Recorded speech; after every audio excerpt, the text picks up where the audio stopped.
আল্লাহ রাব্বুল আলামিনকে জানতে চায়, চিনতে চায়, তার পদ্ধতি হচ্ছে তার সৃষ্টিকে জানা।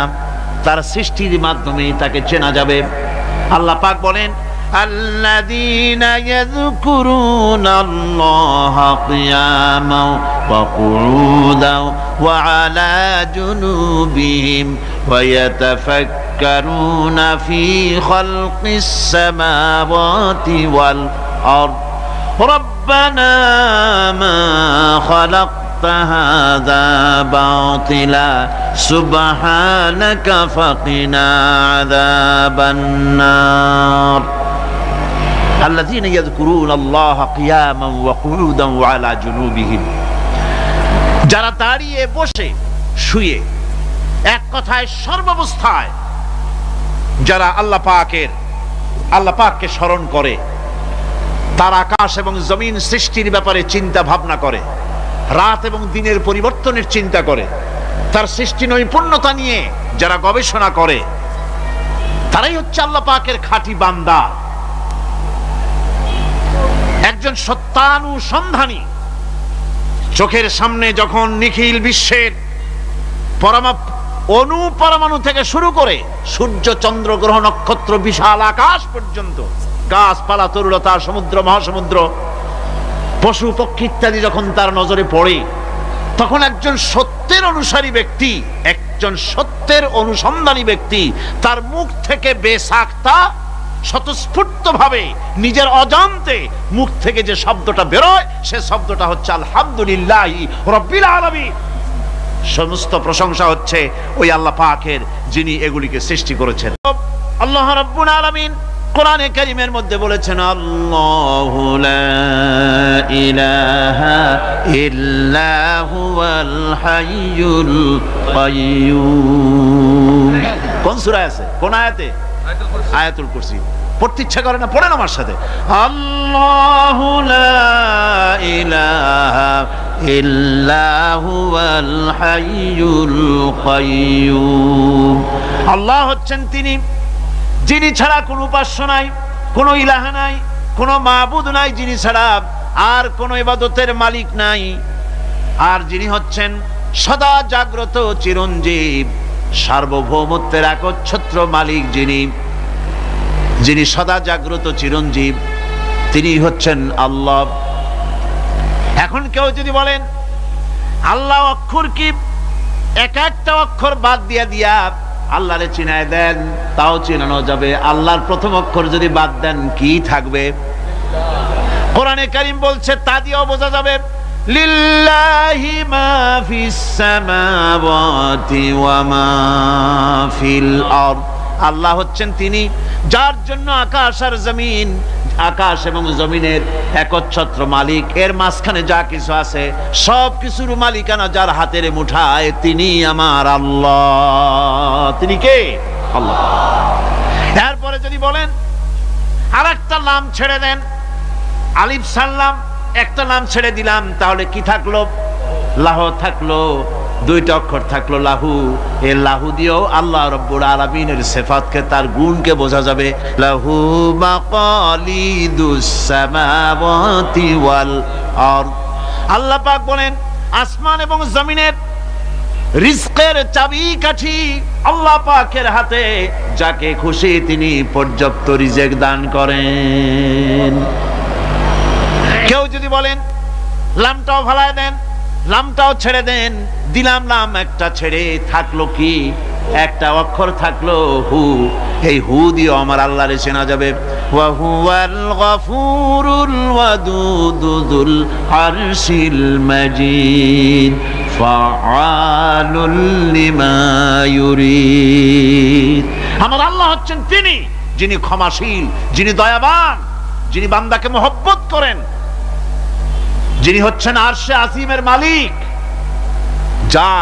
তিনি হচ্ছেন সেই মহান সত্তা, যিনি যা খুশি তাই করতে পারেন।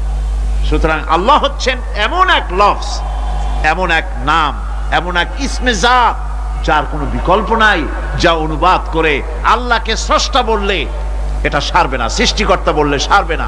আল্লাহ পাকের নামের বিরাট বিশাল ব্যাপক অর্থ রয়েছে।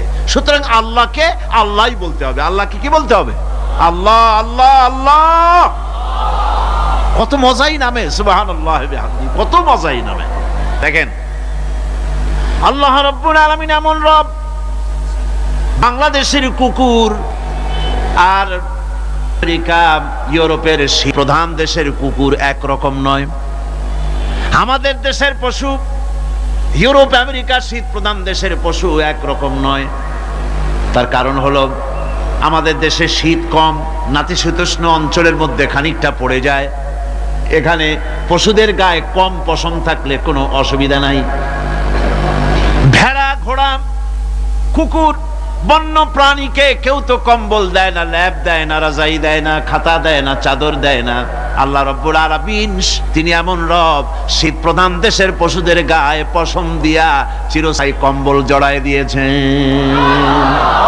এর নাম হচ্ছে রব। প্রতিপালনের পদ্ধতি কি সুন্দর করে তিনি প্রতিপালন করছেন, কি সুন্দর করে তিনি পশু পক্ষীগুলিকে তাদের আহার জোগাড় করছেন। বিশাল বিশাল পানির মওজুদ থেকে বাতাসকে যিনি বলেন, যিনি প্রতিনিয়ত বাষ্পীয় আকারে পানিগুলিকে সমুদ্র থেকে উত্থিত করেন, পানিগুলিকে উত্থিত করেন মহাকাশী। আল্লাহ পাক বলেন আল্লাহুল্লাযী আরসালার রিয়াহা ফাতুসিরু সাহাবা, বাষ্প হয়ে পানিগুলি আকাশে উত্থিত হয় এবং মহাকাশে যাওয়ার পর এই পানিগুলি, লবণাক্ত পানিগুলি আল্লাহর মেশিনে সেগুলি মিষ্টি হয়ে যায়। জোরে কোন সুবহানাল্লাহ। পানিগুলি মিষ্টি হয়ে গেল।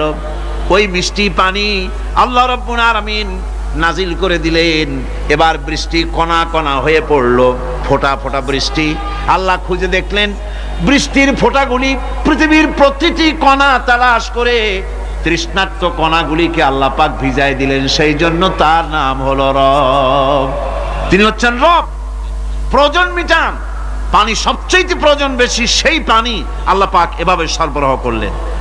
জমিনের চারিদিকে নদী নালা রেখেছেন, জমিনকে আর্দ্র করেছেন, জমিনের ভিতরের পানি মিষ্টি করেছেন। টিউবওয়েল মারলে পরে, পাম্প করলে পরে ভিতর থেকে মিঠা পানি আল্লাহ পাক বের করে দেন। সুবহানাল্লাহ। এই মিষ্টি পানির ব্যবস্থা করেছেন। এরপরে তিনি ওই আল্লাহ পাক মিষ্টি পানির ব্যবস্থা করে বৃষ্টির মাধ্যমে পৃথিবীতে ফসল উৎপাদনের ব্যবস্থা করে দিলেন। সেজন্য আল্লাহ পাক কোরআনে কারীমের মধ্যে বলেছেন ওয়াজআলনা মিনাল মাই কুল্লা শাইইন হায়্য, পানি দ্বারাই আমি সব বস্তুকে সজীব রাখি। বৈশিষ্ট্যের দিক থেকে পানির রয়েছে অনেক গুণ, আশ্চর্য গুণ। পৃথিবীর ৭৫% হচ্ছে পানি।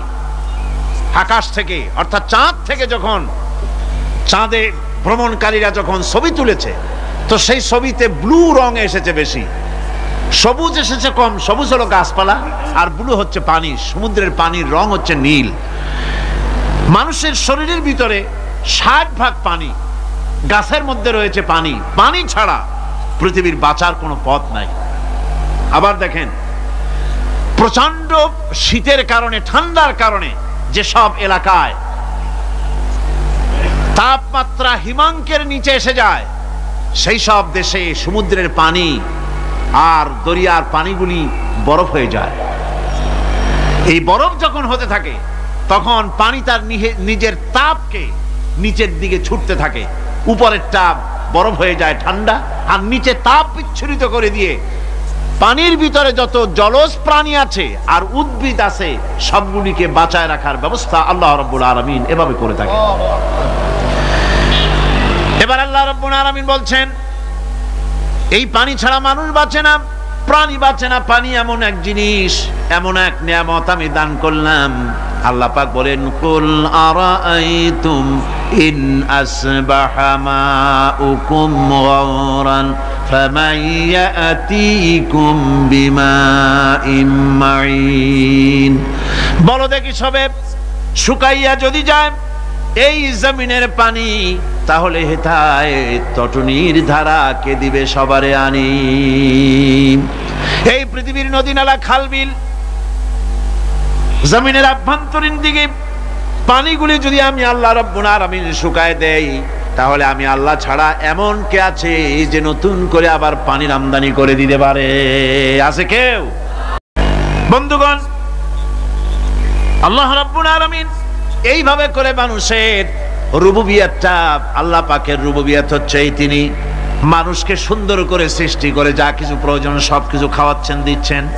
সে আল্লাহ পাক প্রশ্ন করছেন, কুল মান ইয়ারযুকুকুম মিনাস সামাই ওয়াল আরদ আম্মান ইয়ামলিকুস সামআ ওয়াল আবসারা ওয়া মান ইয়াখরুজুল হাইয়্যা মিনাল মাইয়িতি ওয়া ইউখরিজুল মাইয়িতা মিনাল হাইয়্য। আকাশের প্রশস্ত বুক থেকে এবং জমিনের এই প্রশস্ত বুক থেকে কে রিজেক, তোমাদের খাদ্যকে উৎপাদন করে? কে নির্জীব থেকে সজীবকে বের করেন? আর কে সজীবকে নির্জীবে পরিণত করেন? তিনি কে? তিনি হচ্ছেন আল্লাহ পাক। আল্লাহ পাক বলছেন, এই প্রশ্ন যদি তাদেরকে করা হয় তো তারা কি বলবে? আল্লাহ পাক বলেন, ওয়ামান ইউদাব্বিরুল আমরা ফাসায়াকুলুনা আল্লাহ ফাকুল আফালা তাত্তাকুন। হে নবী, এদেরকে প্রশ্ন করুন। এদেরকে যদি প্রশ্ন করা হয় এই পৃথিবীর সুন্দর পরিচালনা পদ্ধতি কে করেন, তাহলে তারা এক কথায় বলবে, নিজের থেকেই বলবে আল্লাহ। কে করছেন? সবকিছু আল্লাহ। আল্লাহ পাক বলেন, নবী তাহলে তাদেরকে বলেন, এ কথা জানার পর, এ কথা বোঝার পরেও কেন তারা ঔদাসীন্যতা দেখাচ্ছে? কেন তারা গাফিল হয়ে যাচ্ছে? কেন তারা আল্লাহ পাককে ভয় করে তার পথের অনুসারী হচ্ছে না? যে আল্লাহ রাব্বুল আলামিন এত কিছু করছেন, তিনি তার পরিচয় সম্পর্কে বলে দিচ্ছেন, ফাযালিকুমুল্লাহু রাব্বুকুমুল হক ফামাযা বা'দাল হক ইল্লাদ দালাল। নিশ্চয়ই এসবের মূলে রয়েছেন তোমাদের রব, আমাদের আল্লাহ, আমাদের রব। সুতরাং উজ্জ্বল সত্য প্রকাশিত হওয়ার পর গোমরাহি ছাড়া আর কিছুই বাকি থাকে না। সুতরাং যারা সত্যের পথের অনুসরণ করতে চায়, রবকে চিনতে হবে, আল্লাহ পাককে জানতে হবে এবং তাকে অনুসরণ করতে হবে, তাকে রব হিসাবে চিনতে হবে।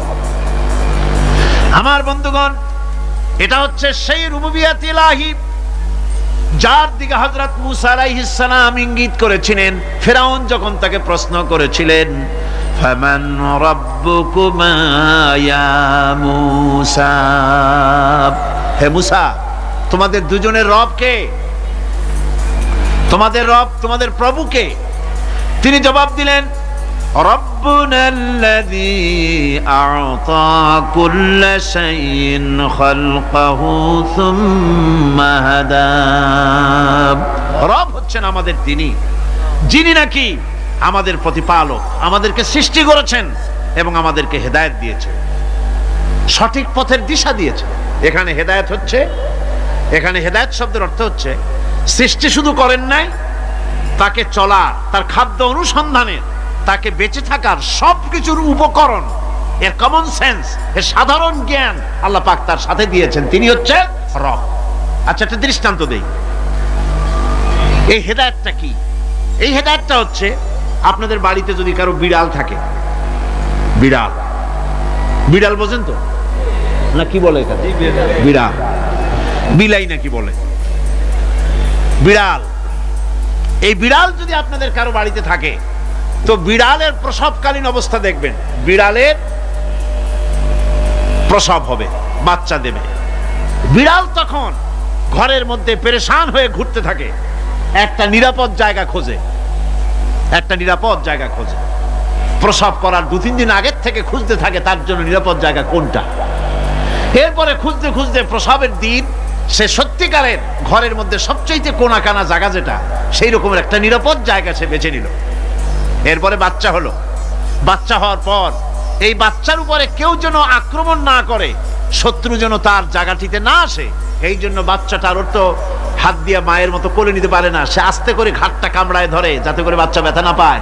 ওইভাবে করে ঘাড় কামড়ায় ধরে আজকে এই সিঁড়ির নিচে, কালকে ওই খাটের নিচে, পরশুদিন এই আলমারির কোনায়, এইভাবে বাচ্চাগুলি সরায় সরায় রেখে বাচ্চাকে প্রতিপালন করে। এই বিড়াল রে হেদায়েত দিলটা কে? যিনি দিলেন তার নাম রব। তিনি হচ্ছেন রব্বুল আলামিন। সন্তান প্রতিপালনের ব্যবস্থা শুধু দুনিয়ার মানুষকেই দেন নাই, প্রাণী জগৎকেও দিয়েছেন। সুবহানাল্লাহ। বলেন বলেন, মুরগির বাচ্চা হলো, ডিমের থেকে বাচ্চা বেরোলো, এই বাচ্চাগুলি হয়েছে গতকাল, আজকে বাচ্চাগুলি আদার খাচ্ছে মায়ের সাথে।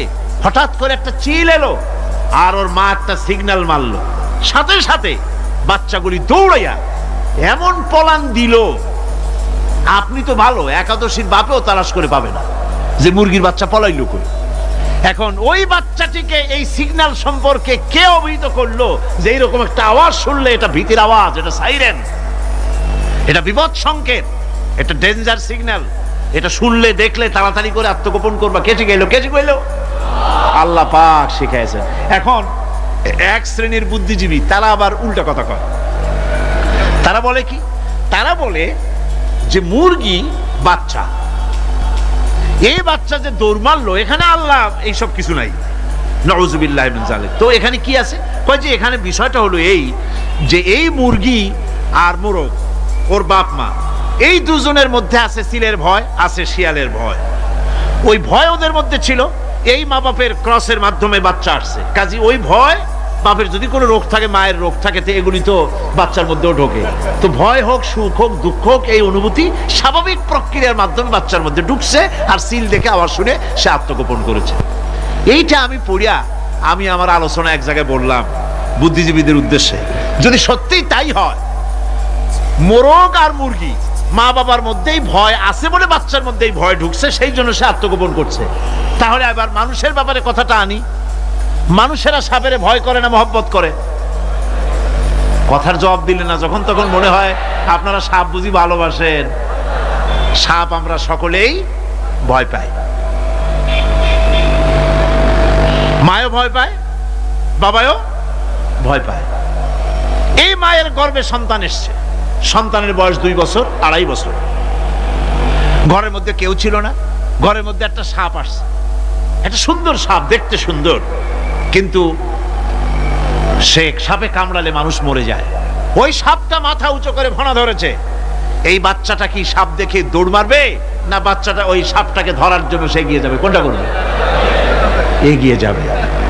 তাহলে মা বাপের ভয়, তাদের মা বাপের রক্তের মধ্যে, শিরার মধ্যে সব জায়গায় সাপের ভয়, তার মাধ্যমে বাচ্চা এসে ওই বাচ্চার মধ্যে সাপের মহব্বত হইল কেন, ভয় হইল না কেন বাচ্চা অবস্থায়? সুবহানাল্লাহ।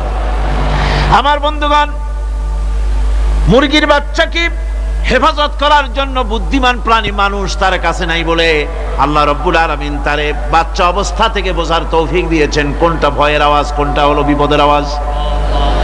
মানব সন্তানের প্রতিপালন করার জন্য তার মার বাবা আছে বলে ওই রকম করে পশুদের মতো আল্লাহ বানান নাই, তাকে হেফাজত করার জন্য মা বাপ আছে বলে এই দায়িত্ব আল্লাহ পাক মা বাপের উপরে ছেড়ে দিয়েছেন। মা বাপ তাকে হেফাজত করে।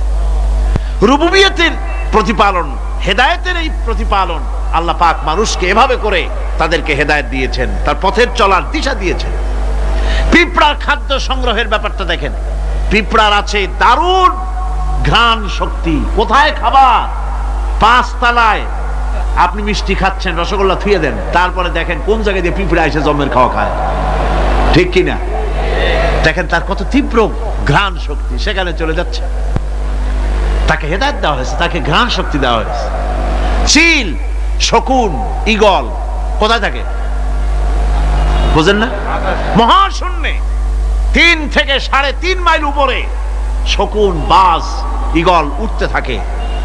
খাবে কি? ওখানে তো তার খাবার ছড়ানো নেই। আল্লাহ হচ্ছেন এমন রব, আমাদের স্রষ্টা হচ্ছেন এমন রব, যিনি ওই চিল, বাজ আর শকুন মহাশূন্যে যেগুলি উড়ে বেড়ায়, ওদেরকে আল্লাহ পাক এমন তীব্র দৃষ্টি শক্তি দান করেছেন, 3 মাইল উপর থেকেও ছাগল মুরগি মরা দেখলে ওখান থেকে এসে ঝাঁপায়ে পড়ে তা খেতে পারবে। তাকে দেওয়া হচ্ছে দৃষ্টিশক্তি। এরকম করে যার যা প্রয়োজন, সমস্ত প্রয়োজনগুলি আল্লাহ মিটাচ্ছেন। এরই নাম হচ্ছে রুবুবিয়াতে ইলাহি। এটাই হচ্ছে আল্লাহ পাক রব, এটা তার অসংখ্য প্রমাণ। সেই জন্য আল্লাহ পাক বলেন আলহামদুলিল্লাহি রাব্বিল আলামিন। পড়েন সবাই, আলহামদুলিল্লাহি রাব্বিল আলামিন। সমস্ত প্রশংসা হচ্ছে আল্লাহ পাকের জন্য। কোরআনে কারিমে রব্বুল আলামিন বলেন, قُلْ لَوْ كُنْتُمْ فِي بُيُوتِكُمْ لَبَرَزَ الَّذِينَ كُتِبَ عَلَيْهِمُ الْقَتْلُ إِلَى مَضَاجِعِهِمْ। আল্লাহ পাক বলেন, হে নবী তুমি বলে দাও, তুমি শোনায় দাও, যাদের ভাগ্যে নিহত হওয়া আছে তারা যদি তাদের বিছানায় শুয়েও থাকে, প্রকোষ্ঠের ভিতরে থাকে, মৃত্যু সেখানে গিয়ে হাজির হবে, ওখানেই মৃত্যু হয়ে যাবে। মৃত্যুর সময় আসতে পরে মানুষকে মোটেই সময় দেওয়া হবে না, সময় যখন আসবে সময় মতো তাকে বিদায় নিতে হবে। সুতরাং ঈমান, আল্লাহর প্রতি ঈমান আনলে পরে মানুষের ভিতরে নির্ভীকতার সৃষ্টি হয়, সে কাউকে পরোয়া করে না আল্লাহ ছাড়া। চিল্লায় কোন সুবহানাল্লাহ, আরো জোরে বলেন সুবহানাল্লাহ। সাহস, বুক ভরা সাহস তার মধ্যে আসবে। এরপরে আল্লাহর প্রতি ঈমান আনলে পরে আরেকটি উপকার মানুষের হয়, এটা হলো 4 নম্বর উপকার। এটা কয় নম্বর? 4 নম্বরের উপকার হলো আল্লাহর প্রতি মানসিক প্রশান্তি আসে। সেই মানসিক প্রশান্তিটা হলো ইমানদার কখনো হতাশ হয় না, ইমানদার কখনো হতাশায় ভোগে না, নিরাশায় ভোগে না। যেহেতু কোরআন শরীফের ভিতরে আল্লাহ পাক বলেছেন, আল্লাহর রহমত থেকে কেবল কাফেররা ছাড়া আর কেউ নিরাশ হয় না। আল্লাহর রহমত থেকে নিরাশ হয় কারা? যেরকম কারা নিরাশ হয়? আর কেউ আল্লাহর রহমত থেকে নিরাশ হয় না। সুতরাং আল্লাহর প্রতি এই আশা, ভরসা, আল্লাহর প্রতি এ ধরনের একটি প্রশান্তি মনের মধ্যে থাকে, সে হতাশ হয় না। কারণ আল্লাহর প্রতি ঈমান আশায় তার বুক বেঁধে দেয়। আল্লাহ পাক কোরআনে কারীমের মধ্যে বলেছেন, আল্লাযী খালাকানি ফাহুয়া ইয়াহদিন। আল্লাহ ইব্রাহিম আলাইহিস সালামের মুখ দিয়ে কথা বলেছেন, আল্লাহ হচ্ছেন তিনি যিনি আমাকে সৃষ্টি করেছেন আর আমার হেদায়েতের রাস্তাও তিনি দেখিয়ে দিয়েছেন। ওয়াল্লাযী হুয়া ইউতঈমুনি ওয়া ইয়াসকিন। আর আমি যখন ক্ষুধার্ত হই তিনি আমারে খাওয়ান, আর আমি যখন তৃষ্ণার্ত হই তিনি আমারে পান করান। কে খাওয়ান? কে খাওয়ান আর পান করান কে? আল্লাহ পাক বলেন, ওয়াইদা মারিতু ফাহুয়া ইয়াশফিন। ইব্রাহিম আলাইহিস সালামকে দিয়ে আল্লাহ এই কথাও বলালেন, আমি যখন অসুস্থ হই আমারে রোগ মুক্ত কে করে দেয়? বলেন না, কে করে দেয়? আল্লাহ রাব্বুল আলামিন রোগ মুক্ত করে দেন। হযরত আইয়ুব আলাইহিস সালামের ঘটনা কোরআনে কারীমের মধ্যে আল্লাহ রাব্বুল আলামিন উঠায় দিয়েছেন, বলে দিয়েছেন যাতে করে মুমিনেরা মনের মধ্যে আল্লাহর প্রতি আশা ভরসা আনতে পারে। রোগ হয়েছে হযরত আইয়ুব আলাইহিস সালামের, এত অসুখে রোগে শোকে আত্মীয় স্বজন স্ত্রী পুত্র পরিজন সব তারে ছেড়ে গেল, গায়ে পোকা হয়ে গিয়েছে। 1 বছর 2 বছর নয়, বছরের পর বছর ধরে রোগাক্রান্ত অবস্থায় আইয়ুব আলাইহিস সালাম আছেন। এবার সমস্ত শরীর ছেড়ে জিহ্বার মধ্যে পোকা হওয়া শুরু হয়ে গেছে। হযরত আইয়ুব আলাইহিস সালাম জিহ্বায় যখন পোকা শুরু হয়ে গেল, আল্লাহর দরবারে তখন তিনি ফরিয়াদ করে বলেছিলেন, রব্বুল আলামিন সারা শরীরে পোকা ধরলো, শরীর জরা জরা হয়ে গেল, রোগে শোকে শেষ হয়ে গেলাম, কোনো শিকায়ত করি নাই, এবার তো কথা না বলে পারি না। মাবুদ তুমি দয়া করে আমার জিহ্বায় পোকা দিও না, আমার জিহ্বাটা পোকা ধরেছে, দয়া করে পোকা জিহ্বায় দিও না, কারণ আমার জিহ্বায় যদি পোকা হয়ে যায় তাহলে তোমার মতো আল্লাহর জিকির আমি কি দিয়া করব? আমার জিহ্বাটা ভালো রাখো আল্লাহ। হযরত আইয়ুব আলাইহিস সালাম পড়েছিলেন, আন্নী মাসানিয়াদ-দুররু ওয়া আনতা আরহামুর রাহিমিন। আয় আল্লাহ, আমি রোগাক্রান্ত হয়ে পড়েছি আর তুমি তো রহমান রহিম। দোয়া মঞ্জুর হলো। আল্লাহ পাক আইয়ুব আলাইহিস সালামকে রোগ মুক্ত করে দিলেন। রোগ হলে পরে কে সেরে দেয়? কে সেরে দেয়? আল্লাহর প্রতি এই আশা, এই ভরসা, এই চিন্তা থাকতে হবে। আল্লাহ পাক বলেন, যখন আইয়ুব আমার কাছে দোয়া করল, আমিও জবাব দিয়া দিলাম। কোন সুবহানাল্লাহ। আল্লাহ পাক বলেন, ফাকাশাফনা মা বিহি মিন দুররিন ওয়া আতাইনাহু আহলাহু ওয়া মিসলাহুম মাহুম রাহমাতাম মিন ইনদিনা।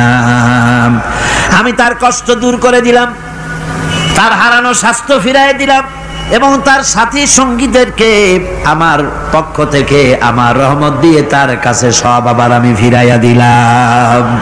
সুতরাং মুমিন ব্যক্তি কখনো হতাশ হবে না। চতুর্দিকে দেখে বিপদ আর বিপদ, এই বিপদে সে হতাশ হয় না, আশায় বুক বেঁধে থাকে। নিরাশার আধারে তুমি হে আশার নূর, যেখানে বেরোবার কোনো পথ নাই সেখান থেকে পথ বের করে দেয় কে? চিল্লায় কোন কে দেয়? আমার আল্লাহ পাক। দেখেন, হযরত ইউসুফ আলাইহিস সালাম হারায় গেলেন, মানে তার 11 ভাই ইউসুফ আলাইহিস সালামকে কুয়ার মধ্যে ফেলাই দিলেন। আর এসে তারা বলল যে ইউসুফ আলাইহিস সালামকে বাঘে খায়া ফেলেছে। এটা কি গল্প নাকি? এটা কোথায় আছে? কোরআন শরীফের মধ্যে আছে। ওই 11 ভাই মনে করেছিল ইউসুফ আলাইহিস সালাম রে কুয়ার মধ্যে ফেলাই দিলাম, এ কুয়ার মধ্যে পচে মরবে, শেষ হয়ে যাবে। কিন্তু ওই 11 ভাই জানে না এটা কোনো কুয়া নয়, এটা হলো একটা সুড়ঙ্গ পথ, এটা হলো একটা টানেল। এক মুখে ইউসুফকে ফেলাই দিল 11 ভাই, কুয়ার আরেক মুখ থেকে আল্লাহ হযরত ইউসুফকে বের করে মিশরের সিংহাসনে বসায়া দিলেন। ওরা বুঝে না, তাই চিরকাল পাপীরা আল্লাহর বান্দাদেরকে, আল্লাহর দ্বীনের গোলামদেরকে অত্যাচার করে, মনে করে শেষ করে ফেলাবো। কিন্তু শেষ আল্লাহর গোলামেরা হয় না, ওরাই শেষ হয়। নির্মূল যারা করতে চায় ওরাই নির্মূল হয়ে যায়। টিকে থাকে কে? আল্লাহর গোলামেরা। টিকে থাকে কে? আল্লাহর গোলামেরা টিকে থাকে। নির্মূলে দিয়ে নির্মূলই হয়ে যায় সব সময়। ঠিক কিনা কর? জোরে বলেন ঠিক কিনা?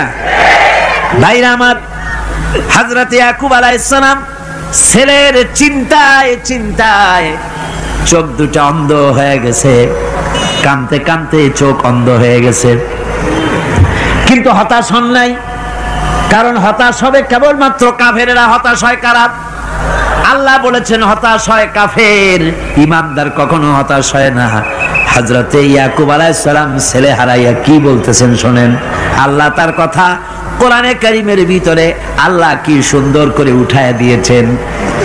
হযরতে ইয়াকুব পড়তেছেন, ফাসাবরুন জামিলুন আসাল্লাহু আইয়াতিয়ানি বিহিম জামিআন ইন্নাহু হুয়াল আলিমুল হাকীম। ফাসাবরুন জামিল, ধৈর্য ধারণ করাই এখন আমার জন্য উত্তম। আমি এখন ধৈর্য ধারণ করব, হয়তো শীঘ্রই আল্লাহ আমার যাদের হারাইছি তাদের সকলকে আল্লাহ আমার কাছে ফিরিয়ে দিবেন। তিনি সুবিজ্ঞ, তিনি প্রচন্ড ক্ষমতার মালিক। আশায় বুক বেঁধে থাকলেন তিনি। আর ইউসুফ আলাইহিস সালাম আজকে প্রেসিডেন্ট। তিনি মিশরের কি? তিনি কি? তিনি 11 ভাই গেছে সেইখানে খাবার আনার জন্য। হযরত ইউসুফ আলাইহিস সালামের চিনতে কোনো কষ্ট হয় নাই। ওরা তো চেনে নাই, কিন্তু ইউসুফ আলাইহিস সালাম চিনে ফেলেছেন। হযরত ইউসুফ কোনো প্রতিশোধ নিলেন না। হযরত ইউসুফ পরিচয় দিলেন আর বললেন, ভয় পাইও না, খাদ্য তোমাদেরকে দিয়ে দিব। তোমাদের ব্যাপারে আমার বক্তব্য হচ্ছে, লা তাসরিবা আলাইকুমুল ইয়াউম, তোমাদের বিরুদ্ধে আমার কোনো ক্ষোভ নাই, বিদ্বেষ নাই, মাফ করে দিলাম। এই জামাটা নিয়ে যাও, আমার আব্বার জন্য এই জামাটা নিয়ে যা। জামা নিয়ে যাচ্ছে মিশর থেকে। কোথায় কেনান, কোথায় মিশর? মিশর থেকে ইউসুফ আলাইহিস সালামের জামা নিয়ে ছেলেরা কেনানের দিকে যাচ্ছে, আর এদিকে হযরত ইয়াকুব বলতেছেন, আমি যেন আমার নাকের ভিতরে ইউসুফের গন্ধ পেতেছি। সুবহানাল্লাহ। জামা চলে এলো, চোখের উপরে তিনি রাখলেন, আল্লাহ চোখ ভালো করে দিলেন। সুবহানাল্লাহ। ভাইরা আমার, এই জন্য যারা আল্লাহর উপরে ভরসা করে, আল্লাহর ঈমান যাদের মধ্যে এসে যায়, ঈমান বিল্লাহর বড় উপকার হলো সে হতাশ হয় না। যত বড় বিপদ হোক হতাশ হয় না। দেখেন ইউসুফ আলাইহিস সালামকে কেমন করে জুলাইখা ঘেরাও করে ফেলে দিয়েছে। দরজা বন্ধ, তালা বন্ধ, জানালা বন্ধ, ছিটকানি মারা, খিল মারা, তালা দেওয়া, বেরোবার কোনো পথ নাই, চতুর্দিকে নগ্ন চিত্র। এবার জুলাইখার প্রবৃত্তিকে চরিতার্থ করতে হবে, খারাপ কাজ করতে হবে, বেরোবার পথ নাই। হযরত ইউসুফ আলাইহিস সালাম তিনি জানেন দরজা সব বন্ধ, পালাবার পথ নাই, কিন্তু আল্লাহ রাব্বুল আলামিনকে তিনি ভয় করলেন। যুবক মানুষ, আল্লাহ রাব্বুল আলামিনকে ভয় করলেন। রব্বুল আলামিনকে ভয় করে তিনি তালাবদ্ধ দরজার দিকে দৌড় মারলেন। রব্বুল আলামিন আপন কুদরতে সবগুলি দরজা খুলে দিলেন। ওয়া মান ইয়াত্তাকিল্লাহা ইয়াজআল লাহু মাখরাজা। যে ব্যক্তি আমারে ভয় করে, আমার পথে চলতে চায়, আমি রাস্তা খুলে দেই। সুবহানাল্লাহ বিহামদিহি। সুতরাং ঈমানে বুক বাঁধো জওয়ানেরা, তরুণেরা, হতাশ হওয়ার কোনো কারণ নাই, আশায় বুক বেঁধে থাকো। আপনারা বলেন, এই পৃথিবীতে ইউনূস আলাইহিস সালাম যে বিপদে পড়ছিলেন, এর চাইতে বড় বিপদ পৃথিবীতে কিছু হতে পারে? আপনাদের চিন্তায় বুঝি পারে? এই দিকের লোকেরা কথাই কয় না। কি বলেন, পারে? এত বড় বিপদ চিন্তাও করা যায়। কোরআনে কারীমের মধ্যে আল্লাহ রাব্বুল আলামিন বলেন, ওয়াযান্নুন ইয যাহাবা মুগাদিবান ফাযান্না আন লান নাকদিরা আলাইহি। ইউনূস আলাইহিস সালামকে যখন মাছে গিলে ফেলে দিল, মাছ এবার পানির অতল তলদেশে চলে গেছে। মাছের পেটের ভিতরে দরজা নাই, জানালা নাই, ছিদ্র নাই, পালাবার কোনো পথ নাই। আছে? আছে? ফানাদা ফিল যুলুমাতি আন লা ইলাহা ইল্লা আনতা সুবহানাকা ইন্নী কুনতু মিনাজ জালিমিন। জানেন নাই দোয়া? পড়েন সবাই, লা ইলাহা ইল্লা আনতা সুবহানাকা ইন্নী কুনতু মিনাজ জালিমিন। হায় আল্লাহ, তোমার পবিত্রতা ঘোষণা করতেছি, তুমি ছাড়া কেউ নাই, আমার তো আর বাঁচার উপায় নাই। আমি আমার উপরে জুলুম করেছি, আর তোমার পবিত্রতা ঘোষণা করতেছি। জিকির করতেছেন তিনি মাছের পেটের মধ্যে বসে। আল্লাহ রাব্বুল আলামিন বলেন, ইউনূস আলাইহিস সালাম মাছের পেটের ভিতরে বসে যে চিৎকারটা মারলেন, দুনিয়ায় কোনো তার বন্ধু বান্ধবেরা শোনে নাই, কোন রাজা বাদশারা শোনে নাই। মাছের পেটের মধ্যে ফানাদা ফিল যুলুমাত, যুলুমাত হলো জমায় কাসির। এখানে তিনটা অন্ধকার ছিল। কয়টা অন্ধকার? একটা হলো মাছের পেটের অন্ধকার, একটা হলো রাতের অন্ধকার, আর একটা হলো পানির অন্ধকার। ত্রিবিধ অন্ধকারের ভিতর থেকে ইউনূস আলাইহিস সালাম হতাশ হয়ে যান নাই, তিনি চিৎকার মেরে আল্লাহরে ডাক দিলেন। আল্লাহ কয়, আমি ডাক শুনছি, কেউ তোমার ডাক শুনে নাই, আমি তোমার আরশের মালিক, আমি আল্লাহ শুনতে পেয়েছি, শুধু শুনি নাই, জবাবও দিয়া দিলাম। ফাস্তাজাবনা লাহু ওয়া নাজ্জাইনাহু মিনাল গাম্মি ওয়া কাযালিকা নুজিল মুমিনিন। পড়েন না সবাই। ফাস্তাজাবনা লাহু ওয়া নাজ্জাইনাহু মিনাল গাম্মি ওয়া কাযালিকা নুজিল মুমিনিন। আমি আল্লাহ পাক বলেন আমি ইউনূসের ডাক শুনলাম, ডাকের জবাব দিয়া দিলাম, আর মাছের পেটের ভিতরে বেদনার সৃষ্টি করে দিলাম। মাছ এবার ভেসে উঠলো। মাছের আর এখন কোন উপায় নাই বমি করা ছাড়া। মাছ কিনারায় চলে এলো, ইউনূসকে বমি করে ফেলে দিল। আল্লাহ কয় শোনো দুনিয়ার মানুষেরা, শুধু ইউনূস আলাইহিস সালামকে নয়, ওয়া কাযালিকা এইভাবে করে আমার মুমিন বান্দারা যদি বিপদে পড়ে আর আমারে ডাকে, আমি রব্বুল আলামিন এইরকম বিপদ দিয়া বাঁচায়া দেব। বিপদ থেকে বাঁচাবেন কে? সুতরাং গতকালকের মতো আবারও বলি, বিপদ আসতে পরে মুসলমানেরা মাজারে দৌড়ায় বেশি। কন নাউজুবিল্লাহ, জোরে কন নাউজুবিল্লাহ।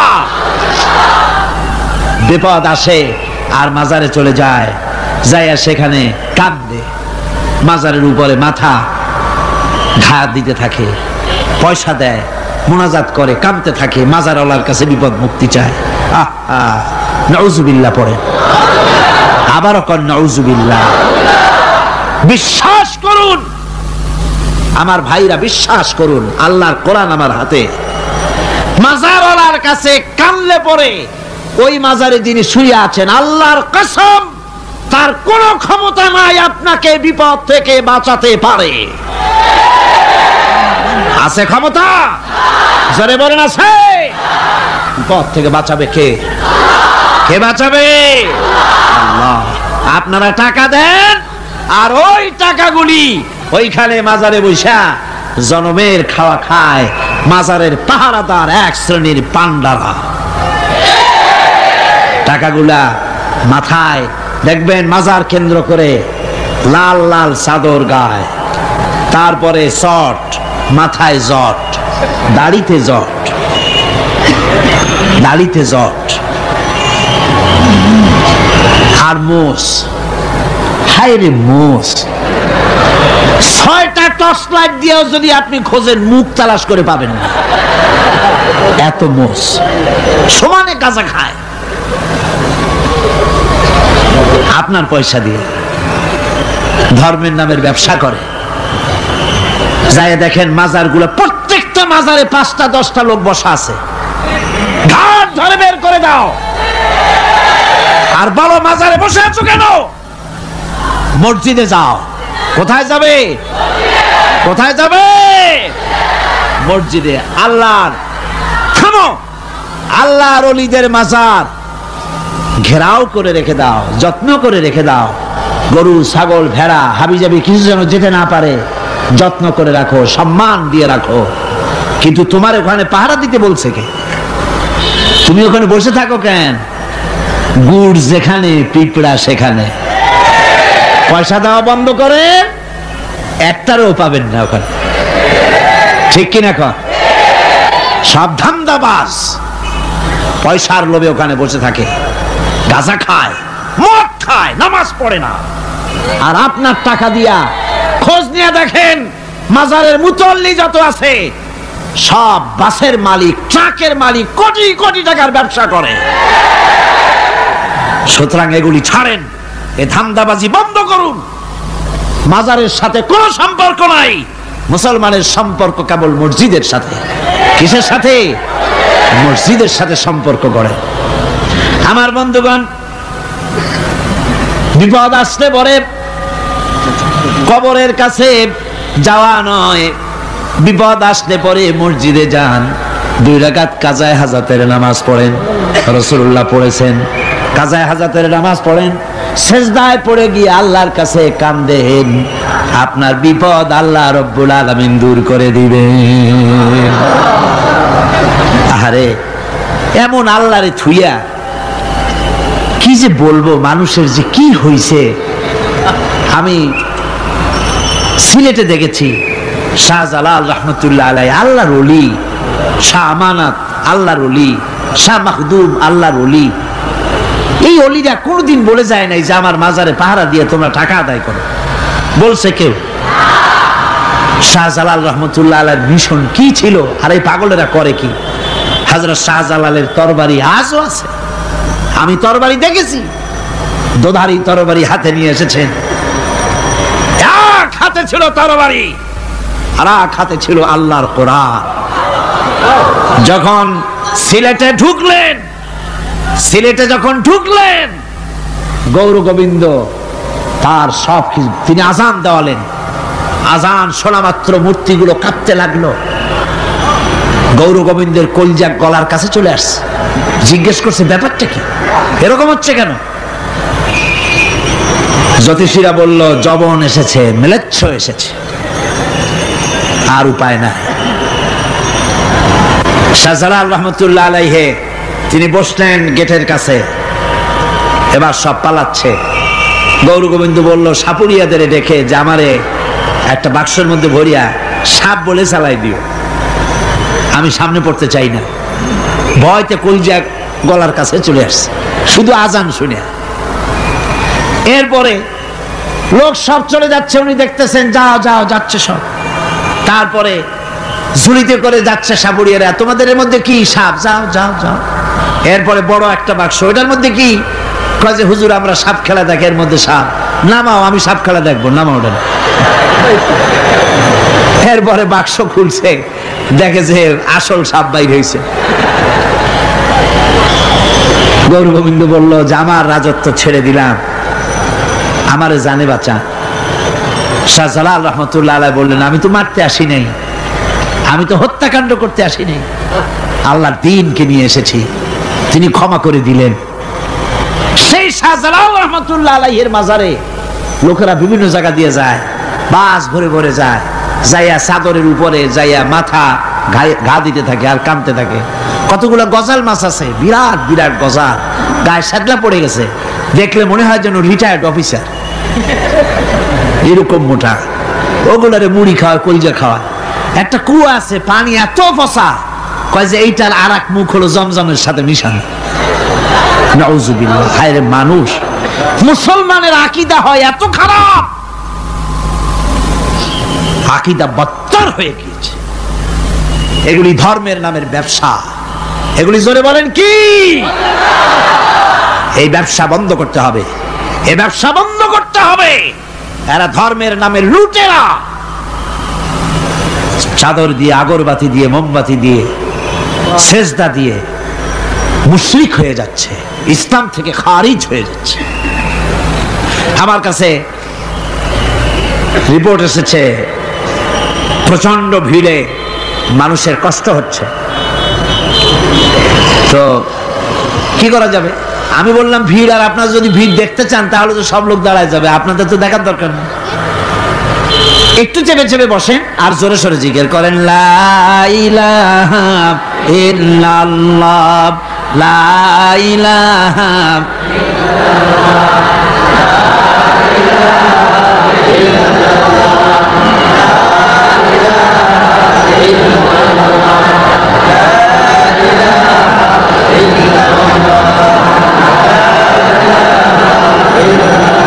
আপনি কিন্তু বসেই এগোতে পারতেন, দাঁড়ালে পরে ডিস্টার্ব হয়, হাঁটলে পরে ডিস্টার্ব হয়।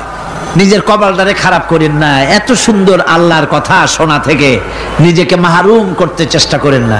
নিজেও শোনেন, অপরকেও শুনতে দেন। বসেন, মাজা ব্যথা করবে না, আল্লাহ মাজা ব্যথা ভালো বানায় দেবে যত সময় বসবেন। কোন আলহামদুলিল্লাহ। আপনারা বসছেন যে জায়গাটায়, এটা বেহেশতের টুকরা। এটা কি? এটা প্যারেড ময়দান নয়। মাজালিসুল ইলম হিয়া রাউযাতুম মিন রিয়াদিল জান্নাহ। হযরত আলী বলেছেন যেখানে ইলম চর্চা হয়, কোরআন আলোচনা হয়, হাদিস আলোচনা হয়, সেটা কোনো সাধারণ জায়গা না, সেটা জান্নাতের টুকরা হয়ে যায়। জোরে বলেন সুবহানাল্লাহ। কাজী বেহেশত থেকে শয়তানের জন্য বাইর করিয়া না দেয়, সতর্ক থাকেন।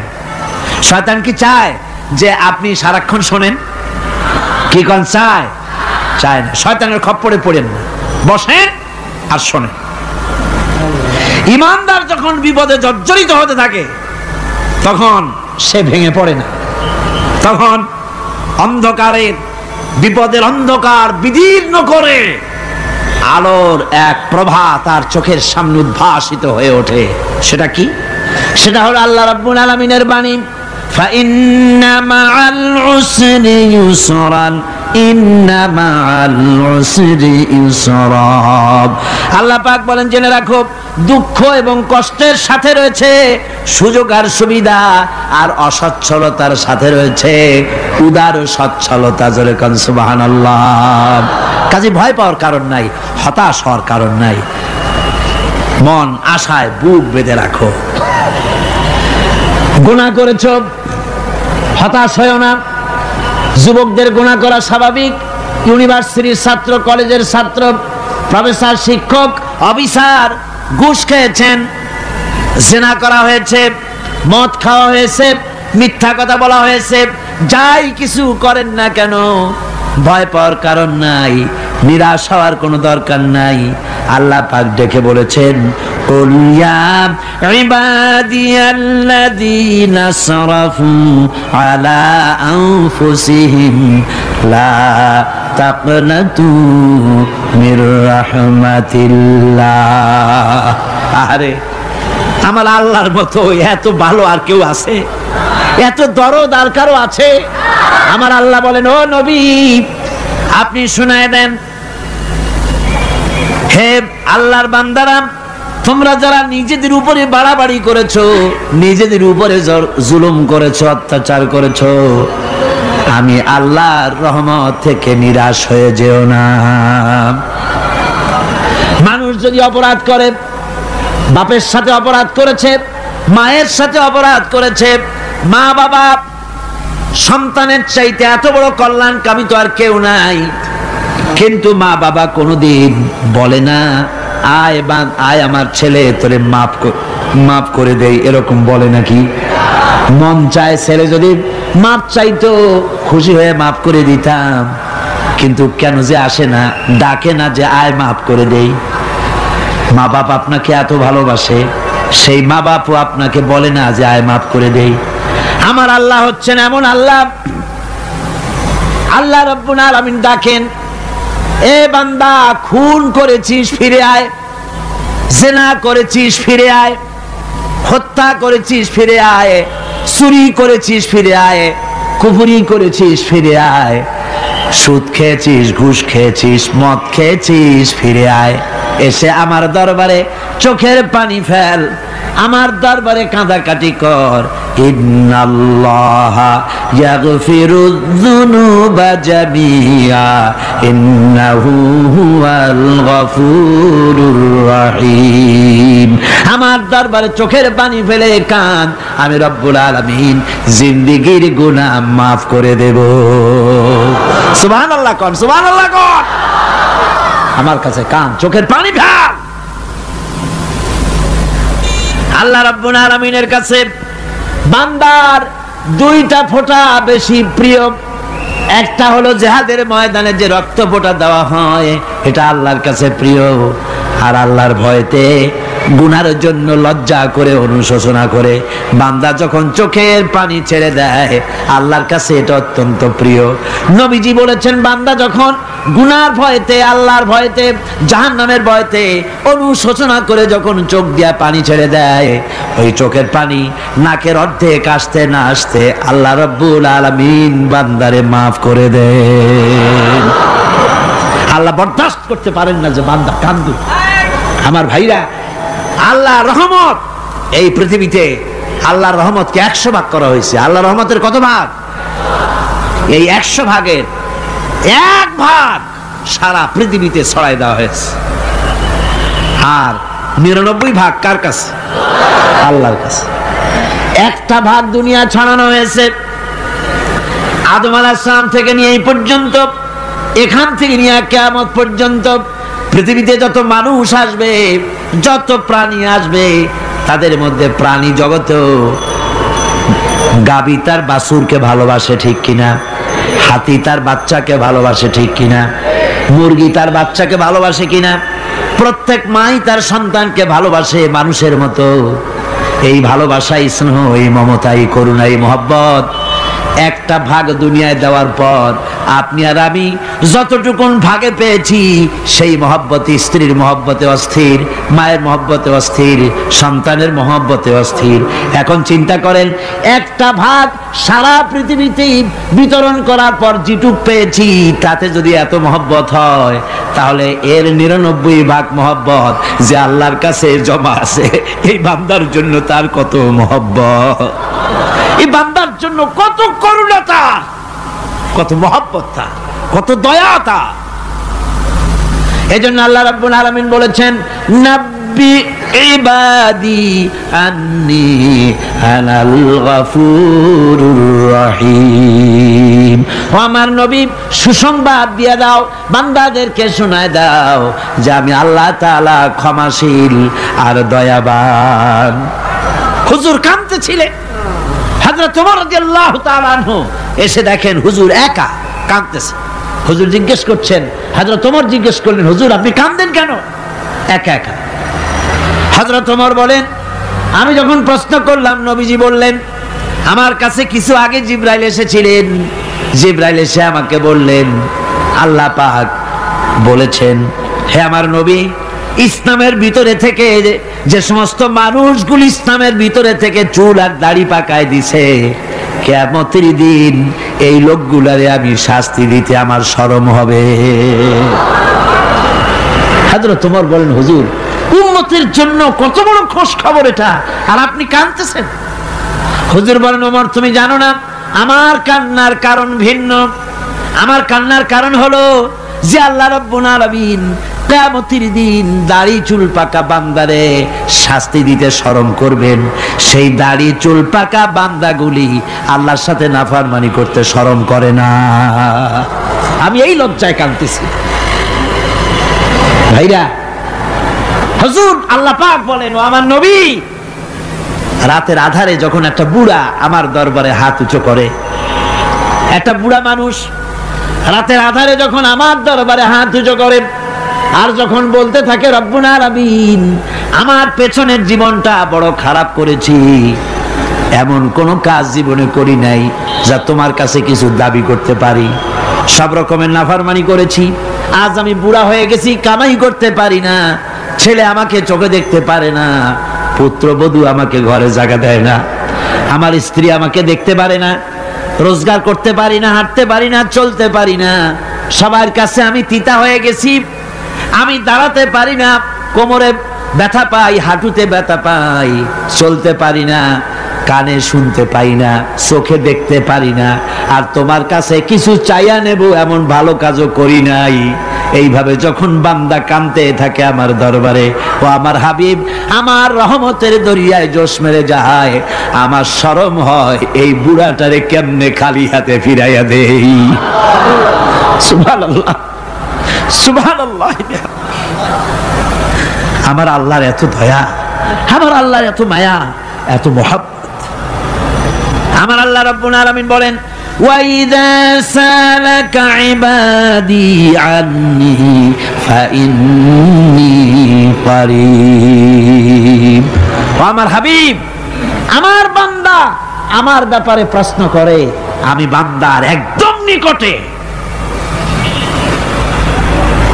কোরআন শরীফের ভিতরে যত জায়গায় রাসূলকে বলা হয়েছে সুয়ালের কথা, আপনাকে প্রশ্ন করা হয়, আল্লাহ তার জবাব কুল এই কথা বলে জবাব দিয়েছেন। যত জায়গায় সুয়াল এসেছে, যেমন কোরআনে কারীমের মধ্যে আল্লাহ পাক বলেন, ওয়ায়াসআলুনাকা আনিল মাহিদ, মেয়েদের হায়েজ সম্পর্কে জিজ্ঞাসা করা হয়, কুল হিয়া আযা, হে নবী আপনি বলুন।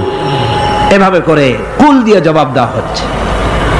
আবার প্রশ্ন করা হচ্ছে, ওয়ায়াসআলুনাকা আনিল আনফাল, এই গনিমতের মাল সম্পর্কে হুজুর আপনাকে, হে নবী আপনাকে প্রশ্ন করা হয়।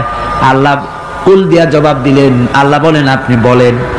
ওয়ায়াসআলুনাকা আনিল খামরি ওয়াল মাইসির, আল্লাহ পাক বলেন নবী আপনারে প্রশ্ন করা হয়, কুল ফীহিমা ইসমুন কাবীর, আল্লাহ কুল দিয়া বললেন তুমি বলো। আবার বলা হলো ওয়ায়াসআলুনাকা আনিল আহিল্লা কুল হিয়া মাওয়াকিতু লিন্নাস। ও নবী, আপনাকে প্রশ্ন করা হয় চাঁদের ক্রমবর্ধমান এবং ক্রমহ্রাস, এই যে বাড়ে আর কমে, পূর্ণিমা হয় অমাবস্যা হয়, কেন হয়? আপনি বলুন, কুল, আপনি বলেন, এটা আমি অক্ত এবং সময়, বছর আর দিন গণনা করার জন্য পৃথিবীবাসীদের জন্য বিনা পয়সায় একটা ক্যালেন্ডার বানাইয়া আকাশে ঝুলাই রেখেছি। এভাবে যত জায়গায় এসেছে আপনাকে প্রশ্ন করা হয়, তত জায়গায় আল্লাহ জবাব দিয়েছেন কুল, আপনি বলেন। গোটা কোরআন শরীফের ভিতরে এই একটি মাত্র জায়গা যেখানে বলা হয়েছে আপনাকে প্রশ্ন করা হয়। আল্লাহ এখানে বলতে পারতেন কুল, আপনি বলেন, আল্লাহ তোমাদের নিকটবর্তী, এভাবে জবাব হয় নাই।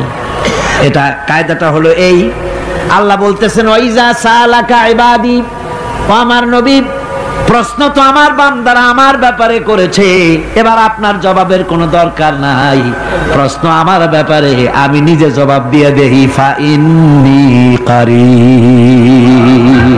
ও বান্দা, আমার ব্যাপারে প্রশ্ন করেছিস, জবাব আমি দেই, আমি তোর সবচাইতে বেশি নিকটে। সুবহানাল্লাহ। কত নিকটে? ওয়ানাহানু আকরাবু ইলাইহি মিন হাবলিল ওয়ারিদ। তোর যে রগ, এই শাহরগের চাইতেও আমি তোর বেশি কাছে। সুবহানাল্লাহ। আমারে ডাক, আমারে ডাক, কলিজা দিয়া ডাক, অন্তর দিয়ে ডাক। মনের থেকে মানুষ যদি ডাকে, মুখের ডাক আর মনের ডাক এক জিনিস নয়। দিল সে জুবাত নিকলতি হ্যায়, असर रखती है पर नहीं मगर ताकते परवाज रखती है। দিল থেকে যে কথা বেরোয় তা প্রভাব বিস্তার করে, ডানা নাই কিন্তু ওড়ার ক্ষমতা রাখে। মনের কথাই ভিন্ন। মন থেকে, দিল থেকে, কলিজা থেকে, অন্তরের গভীর কন্দর থেকে মুহাব্বতের সাথে কেউ যদি একবার বলে আল্লাহ, বলেন আল্লাহ, আল্লাহ, আল্লাহ, আল্লাহ রাব্বুল আলামিন বলেন, অন্তরের অন্তঃস্থল থেকে একটি বার যদি বান্দা বলেন আল্লাহ, আল্লাহ বলেন 70 বার সাড়া দিয়া জিজ্ঞেস করি, বান্দা কি চাও, আমি তোমার কাছে আছি। সুবহানাল্লাহ। আমি তোর একদম কাছে, কি চাস বল, বল আমার কাছে। এমন দয়াবান, এমন মেহেরবান, এমন আল্লাহ আমাদের। সে আল্লাহ রাব্বুল আলামিন তিনি বলছেন, وقال ربكم ادعوني استجب لكم। তোমাদের রব বলেছেন আমারে ডাকো, আমি আল্লাহ ডাকের সাড়া দিয়া দেব। সুবহানাল্লাহ। কারে ডাকতে হবে? কারে ডাকতে হবে? এই বিশাল জনসমুদ্র একযোগে চিল্লা এখন কারে ডাকতে হবে? কোন পীর সাহেবকে নয়, আল্লাহর কসম কোন খাজা বাবাকে নয়, ডাকতে হবে কারে? চিল্লা এখন কারে? ওয়াকালা রাব্বুকুম উদউনি, তোমার রব তোমাকে বলতেছে আমারে ডাকো, আস্তাজিব লাকুম, আমারে ডাকবে আমি সাড়া দিয়ে দেব। সুবহানাল্লাহ।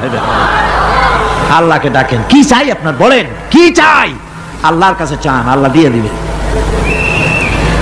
দেওয়ার জায়গা আল্লাহর কাছে চাইবেন, আল্লাহ দিবেন। দেওয়ার জায়গা, চাওয়ার জায়গা হলো সেজদায় পড়ে যাবেন। আমার ভাইয়েরা, জায়গাটা চিনায় দিলাম। মাজারে যাওয়া লাগবে না, কবরে যাওয়া লাগবে না। 2 রাকাত নামাজ পড়ে সেজদায় পড়ে গিয়া যত বিপদ আছে, মুসিবত আছে, সেজদার মধ্যে চোখের পানি ছেড়ে দেন আর কেন্দে কেন্দে জীবনের কথা বলেন। আল্লাহ রাব্বুল আলামিন আপনার আওয়াজ শুনবেন আর দোয়া কবুল করে নিবেন। কামতে হবে আল্লাহর কাছে। কার কাছে? আল্লাহর কাছে।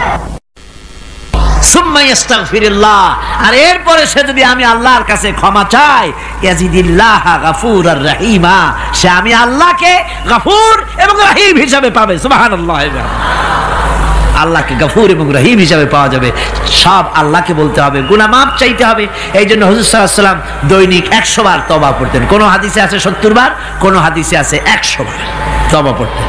নামাজের পরে তো প্রত্যেক নামাজই পড়তেন হুজুর, সালাম ফিরাতেন আর সাথে সাথে বলতেন আল্লাহু আকবার, আস্তাগফিরুল্লাহ, আস্তাগফিরুল্লাহ, আস্তাগফিরুল্লাহ। মনে থাকবে আপনাদের? মনে থাকবে? সালাম ফিরাইয়া কি বলবেন? না, সালাম ফিরাবার সাথে সাথে বলবেন আল্লাহু আকবার, তারপরে পড়বেন আস্তাগফিরুল্লাহ, আস্তাগফিরুল্লাহ, আস্তাগফিরুল্লাহ। তওবা পড়বেন, আল্লাহর কাছে সবসময় গুনাহ মাফ চাইতে থাকবেন, বিনীত থাকবেন। আল্লাহকে পাওয়া যাবে, তাকে রহিম হিসেবে পাওয়া যাবে। সুতরাং ঈমান বিল্লাহ, আল্লাহর প্রতি ঈমান আনলে পরে 4th নম্বরের যে উপকারটা হবে সেটা হলো হতাশায় ভুগবে না, নিরাশায় ভুগবে না, আশায় বুক বেঁধে উঠবে, ঈমান মজবুত হবে, আল্লাহর কাছে মানুষ বিনয়ী হয়ে যাবে। এবার 5ম নম্বরের উপকার আমি বলছিলাম, ঈমান বিল্লাহ, আল্লাহর প্রতি ঈমান আনলে পরে অসংখ্য উপকার হয়, অসংখ্য বৈশিষ্ট্যের আছে। এর 6টা উপকারের কথা আমি বলবো। কয়টা? অসংখ্য উপকারের ভিতরে প্রধান 6টি উপকারের কথা বলবো। এর বললাম কয়টা? 4টে বলেছি। এবার বলো 5ম উপকারের কথা। আল্লাহর প্রতি আপনি পূর্ব পশ্চিমে কতবার মুখ ঘোরালেন, এটাই কিন্তু আপনার আসল সৎ কাজ নয়। আসল সৎ কাজ হলো আল্লাহর প্রতি ঈমান আনা। এই ঈমানের ব্যাপারে 3টা দিন আমরা পার করে দিলাম, এখনো কথা শেষ হয় নাই। আল্লাহর প্রতি ঈমান আনলে পরে যে উপকারটা হবে 5ম নম্বরে, সেটা হলো কঠোর এবং কঠিন বিপদের ভিতরে বান্দার ভিতরে অবিচলতা এবং ধৈর্যের সৃষ্টি হয়ে যাবে। আলহামদুলিল্লাহ। কঠিন বিপদ মুসিবত আসলে পরে সে অবিচল থাকবে। সারা দুনিয়ার বিপদ আপদ, শত্রুতা, দুঃখ, কষ্ট, মুসিবত, জুলুম, নির্যাতন সবকিছু পাহাড়ের মতো উঁচু হয়ে তাকে ঘিরে ফেলবে, কিন্তু তাকে এক চুলও নাড়াতে পারবে না। আলহামদুলিল্লাহ। সারা পৃথিবী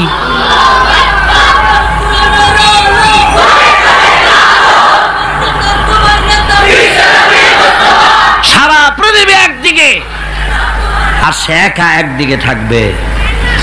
বিরোধিতা তো হবেই, বিপদ তো আসবেই। কবি বলতেছেন, সাথে জাকা রহা হ্যায় अज़ल से ता इमरोज, सतेजा का रहा है अज़ल से ता इमरोज, चरागे मुस्तफावी से शरारे बुलहबीस। সে আবহমান কাল থেকে শুরু করে মুস্তাফা সাল্লাল্লাহু আলাইহি ওয়াসাল্লামের দীপ শিখার সাথে আবু জাহেল, আবু লাহাবের অগ্নিস্ফুলিঙ্গের টক্কর লেগেই আছে। রাসূলুল্লাহর আল্লাহর দেওয়া এই বিধান, এই দ্বীনের বাতিটা টিম টিম করে জ্বলেছে। আর গর্কি, টর্নেডো, হাজার হাজার মাইল বেগে হেরিকেন এসেছে, গর্কি এসেছে, টর্নেডো এসেছে, টাইফুন এসেছে, কিন্তু এই আলো নিবাইতে পারে নাই। সুবহানাল্লাহ। এই আলো নিবাতে পারে নাই। এই শত্রুতা চিরকালের, নিবাতে পারবে না। কারণ হচ্ছে আল্লাহ রাব্বুল আলামিন বলেছেন, ইউরিদুনা লিইউতফিউ নূরাল্লাহি বিআফওয়াহিহিম ওয়াল্লাহু মুতিম্মু নূরিহি ওয়ালাউ কারিহাল কাফিরুন। ওরা চায় মুখের ফু দিয়ে আমার আলোকে নিভিয়ে দেবে, কিন্তু আমি আমার আলোকে পূর্ণতা দান করব। তাতে কাফের বেঈমানদের কলজায় যত জ্বালা যন্ত্রণা হোক, আমার দ্বীন কেউ মিটাই দিতে পারবে না। সুবহানাল্লাহ। সুতরাং বিপদে অবিচলতা আসবে, সে অটল হবে, মজবুত হবে। কোরআনে কারীম বলতেছে, ওয়া কাযালিকা জাআলনা লিকুল্লি নাবিয়্যিন আদুওয়াম মিনাল মুজরিমিন। এই পৃথিবীতে এমনি করে আমি সকল নবীদের শত্রু বানিয়েছি, সব পাপিষ্ঠ অপরাধীদেরকে। নবীদের সাথে বিরোধিতা করেছে কারা? পাপিষ্ঠরা, অপরাধীরা। আজও খুঁজে দেখেন আজও ইসলামী আন্দোলনের বিরোধিতা যারা করে সবগুলি কি পাপিষ্ঠ। সত্য কি না কর? ইসলামী আন্দোলনের বিরোধিতা যারা করে হিসাব করে, চোখ দিয়ে তাকায় দেখেন, খুঁজে দেখেন তাদের নামগুলি। মদখোর, জিনাকার, বদমাশ, চোর, হাইজাকার, বেনামাজি, লুটেরা, মিথ্যাবাদী, সবচাইতে সমাজের নিকৃষ্ট লোকগুলি ইসলামের বিরোধিতা করে।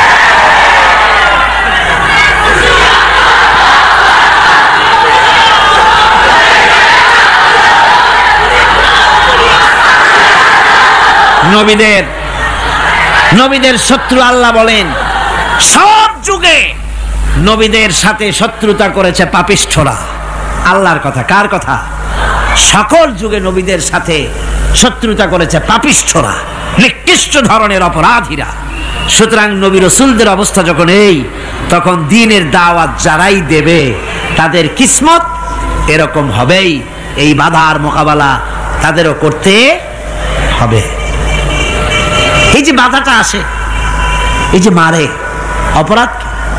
অপরাধ কি? এই যে তারা চোর বা ডাকাত যাদের মারা হয়।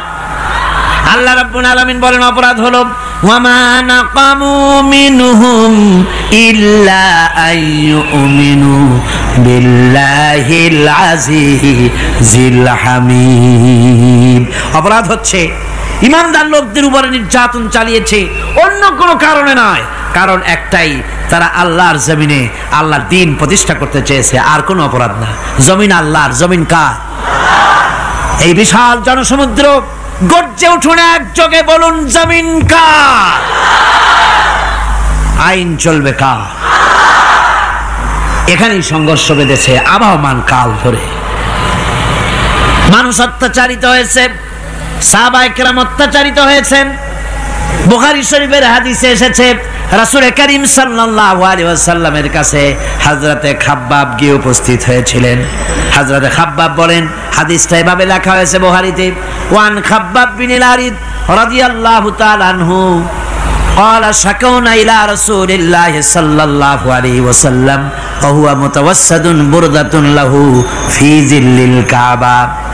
রাসূলুল্লাহর কাছে গেলাম, কাবা শরীফের কাছে গিয়ে দেখি নবীজি একটা চাদর গায়ে দিয়ে তিনি আরাম ফরমাচ্ছিলেন কাবা শরীফের ছায়ায়।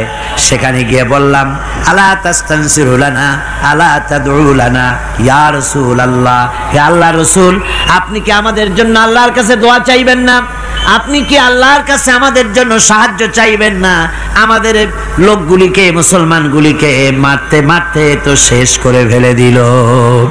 তারা আমাদের সুমাইয়াকে মারলো, আমাদের খাব্বাবকে উটের সাথে পায়ের দড়ি লাগায় টানলো, আমাদের খোবায়েবকে তারা আগুনের উপরে চিৎ করে শোয়ায় রাখলো, না খায় রাখতেছে, মারতেছে।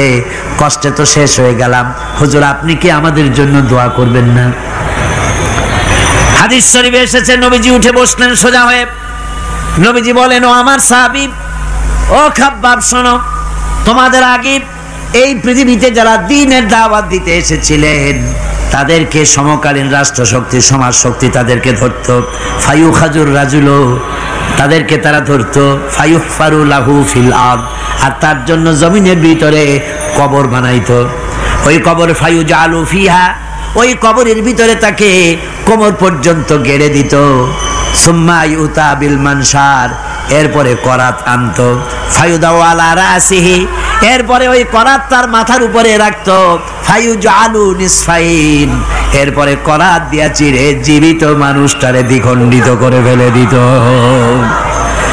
মা ইয়াসুদ্দুহু যালিকা আন দীনিহি, ও আমার খাব্বাব, এত কষ্ট দেওয়ার পরেও সেই যুগের কোন মুসলমানকে, দ্বীনের দায়ীদেরকে আল্লাহর দ্বীন থেকে এক চুলো তারা সরাই দিতে পারে নাই, এক চুলো সরাতে পারে নাই। ওয়াল্লাহি, ও খাব্বাব, আমি আমার আল্লাহর নামে কসম করে বলছি, লা ইউতাম্মান্নাল্লাহু হাযাল আমরা হাত্তা ইয়াসিরার রাকিবু মিন সানা ইলা হাযাল মাউত। আমি কসম করে বলি, আল্লাহ রাব্বুল আলামিনের এই সানা থেকে হাজারামত পর্যন্ত লোকেরা যাতায়াত করবে, সুন্দরী রমণীরা গমন করবে, সদাগরেরা যাতায়াত করবে, টাকা নিয়া পয়সা নিয়া যাতায়াত করবে। তাদের মনের মধ্যে লুটের ভয়, টাকার ভয়, চুরির ভয়, ডাকাতির ভয়, জেনার ভয়, হত্যার ভয়, ধর্ষণের ভয়, কোনো ভয় থাকবে না। লা ইয়াখাফু ইল্লাল্লাহ, আল্লাহ ছাড়া কোনো ভয় থাকবে না। এমন একটা সমাজ, এমন একটা সময় আসবে। ওয়ালাকিন্নাকুম তাস্তাজিলুন, অথচ খুব তাড়াহুড়ো তোমরা করতেছো। তাড়াহুড়ো করো না, সময় আসবে ইনশাআল্লাহ। আর সে সময় আসছিল মদিনায়, আসে নাই? আসে নাই? সুতরাং আজও চট্টগ্রামের এই বিশাল জনসমুদ্রকে বলতে চাই, নির্যাতন, স্বৈরাচার, জুলুম, অত্যাচার, হত্যাকাণ্ড যা কিছু ঘটতেছে, ধৈর্য ধরুন, আন্দোলনে শরীক হন, জান বাজি রাখুন। এ বাংলাদেশেও আগামী যে পার্লামেন্ট হবে, আগামী জাতীয় নির্বাচনে যে পার্লামেন্ট তৈরি হবে, ইনশাআল্লাহ সেই পার্লামেন্ট হবে কোরআনের পার্লামেন্ট ইনশাআল্লাহ।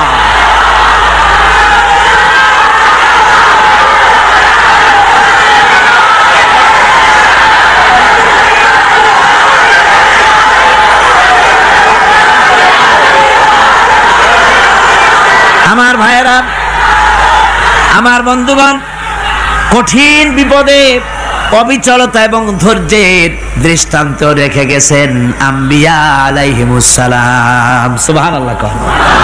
কঠিন বিপদে অবিচলতা, দৃঢ়তা, ধৈর্য কারে বলে, তার দৃষ্টান্ত কারা রেখেছেন? আম্বিয়া আলাইহিমুস সালাম। ওনারাই আমাদের আদর্শ, নবীরাই আদর্শ।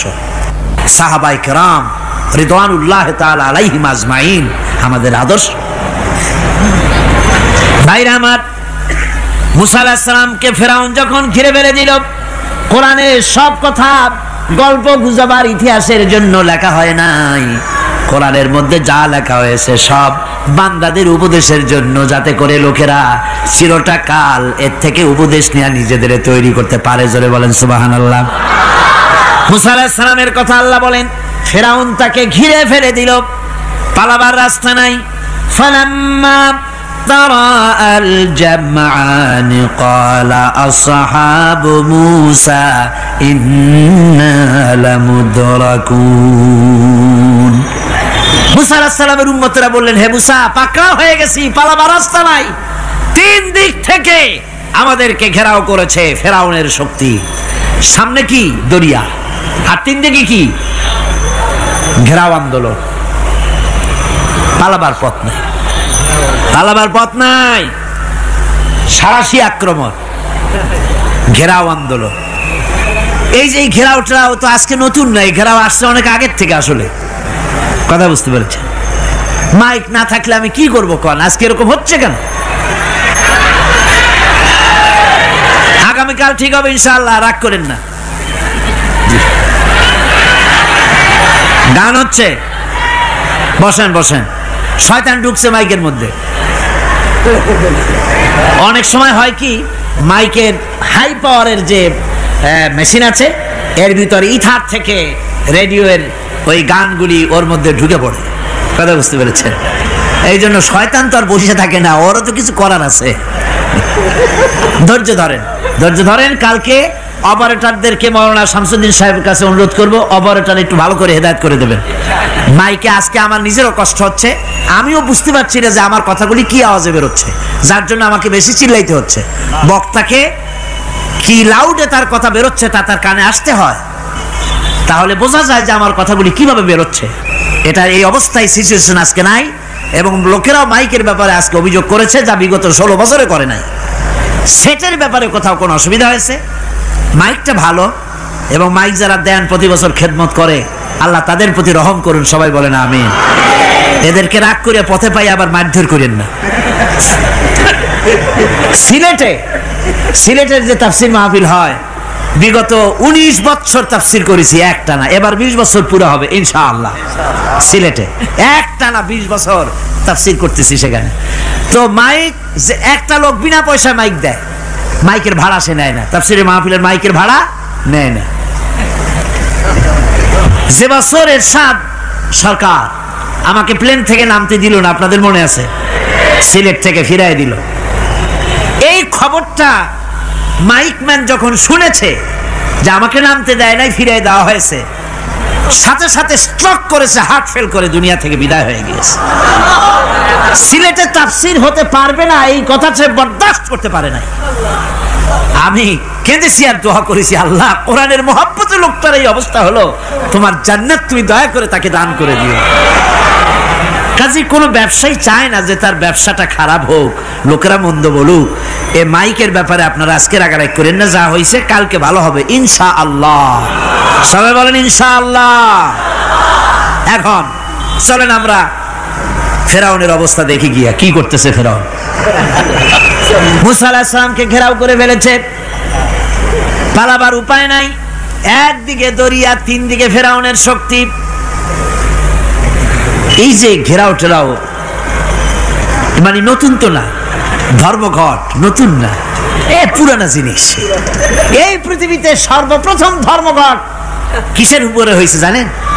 এই পৃথিবীর প্রথম ধর্মঘট হয়েছে পেঁয়াজ, রসুন আর ডাইলের উপরে। মুসা আলাইহিস সালামের জামানায় লান নাসবিরা আলা তুআমিন ওয়াহিদ, আমরা এক রকমের খাদ্য আর খাবো না, আমাদের পেঁয়াজ দেওয়া লাগবে, ডাল দেওয়া লাগবে, রসুন দেওয়া লাগবে। সর্বপ্রথম ধর্মঘট হয় মুসা আলাইহিস সালামের জামানায়, সেখান থেকে শুরু হয়েছে। কিন্তু মশাল মিছিল যে আসলো কই থেকে এইটা আমি খুঁজে পাইনি। পরে প্রত্যেকটা জিনিসের ইতিহাস আছে, আমি খুঁজতে খুঁজতে পেলাম। আমি জানি না এর ইতিহাস মূলে কোথায়, কিন্তু আমি যতদূর খুঁজে পাইছি সেটা হলো মশাল মিছিলের আবিষ্কার হয়েছে লঙ্কায় রাবণের সময়। হনুমানের লেজে আগুন দিয়া তারপরে লঙ্কা কাণ্ড ঘষালো, নামই আছে লঙ্কা কাণ্ড। হনুমানেরা লেজে আগুন দিয়ে রাবণ যে লঙ্কায় মশাল মিছিল করেছিল হনুমানরে দিয়া, ওই হনুমানের ওই সিস্টেমটা এখনো আমাদের দেশে চালু আছে। এইটা আসলে কোন ভদ্রলোকের এই মিছিল হওয়া উচিত না। আগুন নিয়ে কিসের মিছিল? আগুন হলো জাহান্নামের প্রতীক। আগুন কিসের প্রতীক? জাহান্নামের প্রতীক। যদিও আমাদের উপকারে লাগে, কাজে লাগে। সুতরাং আমরা যা করব প্রত্যেকটা জিনিসের পেছনে সুন্নতে নববীর কোনো না কিছু থাকতে হবে। কথা বুঝতে পেরেছেন? তিন দিক থেকে ঘেরাও হয়ে গেছে, পালাবার কোনো রাস্তা নেই। হযরতে মুসা আলাইহিস সালামের কাছে উম্মতেরা বললেন, পালাবার তো কোনো পথ নাই, এখন উপায়টা কি? আমাদের তো আর উপায় নাই। মুসা আলাইহিস সালাম দেখেন বিপদে পড়ে গেছেন, কিন্তু ধৈর্য হারান নাই, ভয় পান নাই। ভয় পাইছিলেন? ভয় পেয়েছেন? প্রশ্নই ওঠে না। মুসা আলাইহিস সালাম আল্লাহ পাক যাদেরকে বলেছেন উলুল আজম রাসূল, যাদের বলেছেন তার মধ্যে হযরত মুসা একজন উলুল আজম পয়গম্বর। চারটিখানি কথা না, আল্লাহ কথা বলছেন তার সাথে, কালিমুল্লাহ তিনি। সুবহানাল্লাহ। কর মুসা আলাইহিস সালাম শোনালেন, কাল্লা ইন্না মাইয়া রাব্বি সায়াহদিন। কখনো নয়, আমার উম্মতেরা ভয় পেও না, আমার রব অবশ্যই আমাকে পথ দেখাবেন। সুবহানাল্লাহ। তিন দিক থেকে শত্রু, একদিকে দরিয়া, পালাবার কোন রাস্তা নাই। সেখানে দৃঢ়তার সাথে তিনি বলছেন, অবশ্যই আমার আল্লাহ আমারে পথ দেখাবে। সুবহানাল্লাহ। নবীরা এই দৃঢ়তা দেখিয়েছেন, অবিচলতা দেখাইছেন। আল্লাহ পাক মুসা আলাইহিস সালাম যখন এই দৃঢ়তা দেখালেন, এই অবিচলতা দেখালেন, সঙ্গে সঙ্গে জিবরাইল এসে হাজির হয়ে গেলেন। আল্লাহ পাক বলেন, ফাআওহাইনা ইলা মুসা আন আদরিব বিআসাকাল বাহরা ফানফালাকা ফাকানা কুল্লু ফিরকিন কাত্তাউদিল আযীম। মুসা আলাইহিস সালামকে আমি ওহী নাজিল করলাম, তাকে বললাম হাতে যে লাঠি আছে এই লাঠি দিয়ে আঘাত করো দরিয়ার উপরে। দরিয়ার উপরে আঘাত করলেন, একটা রাস্তা হয় নাই, 12টা রাস্তা তৈরি হয়ে গেল। আর দেওয়ালগুলা পাহাড়ের মতো উঁচা হয়ে গেল। দরিয়ার ভিতরে পাহাড়ের মতো উঁচা মজবুত 12টা রাস্তা। এবার মুসা আলাইহিস সালাম তার দলবল নিয়ে চললেন। আল্লাহ রাব্বুল আলামিন বলেন, ওয়া আনজাইনা মুসা ওয়া মান মাআহু আজমাইন। মুসা এবং তার সাথী সঙ্গীদেরকে আমি পার করে দিলাম। মুসা আলাইহিস সালাম এবং তার সাথী সঙ্গী নিয়ে যখন দরিয়ার মাঝখানে আসছে, ফেরাউন তার দলবল নিয়ে এসে গেছে। আসিয়া দেখে নদীর মধ্যে রাস্তা। বাবা, খুব তো কায়দা। ও মনে করছে ওর বাজানের তৈরি করা ডিস্ট্রিক্ট বোর্ডের রাস্তা। ওর লোকজন নিয়ে নেমে গেছে দরিয়ার ভিতরে, ও আসছে মাঝখানে, মুসা আলাইহিস সালাম চলে গেছেন ওপার, দরিয়া পার। মাঝখানে যখন এসে গেল, আল্লাহ রাব্বুল আলামিন পানিকে অর্ডার করলেন কুন। আল্লাহর তো বটন টেপা লাগে না, মুখ দিয়া কোনো হুকুম করা লাগে না, শুধু বলেন কুন। যে ব্যাপারে কুন বলেন ফায়াকুন, সাথে সাথে হয়ে যায়। আল্লাহ বললেন কুন, আর অমনি রাস্তা বন্ধ হয়ে গেল। এবার তুফান শুরু হয়েছে নদীতে, ঢেউয়ের উপরে ঢেউ, মৌজুন কাল জিবাল, পাহাড়ের মতো উঁচু হয়ে হয়ে ঢেউ আসতেছে। দলবল ঘোড়া আর অস্ত্রপাতি যা ছিল সব মরিয়া শেষ।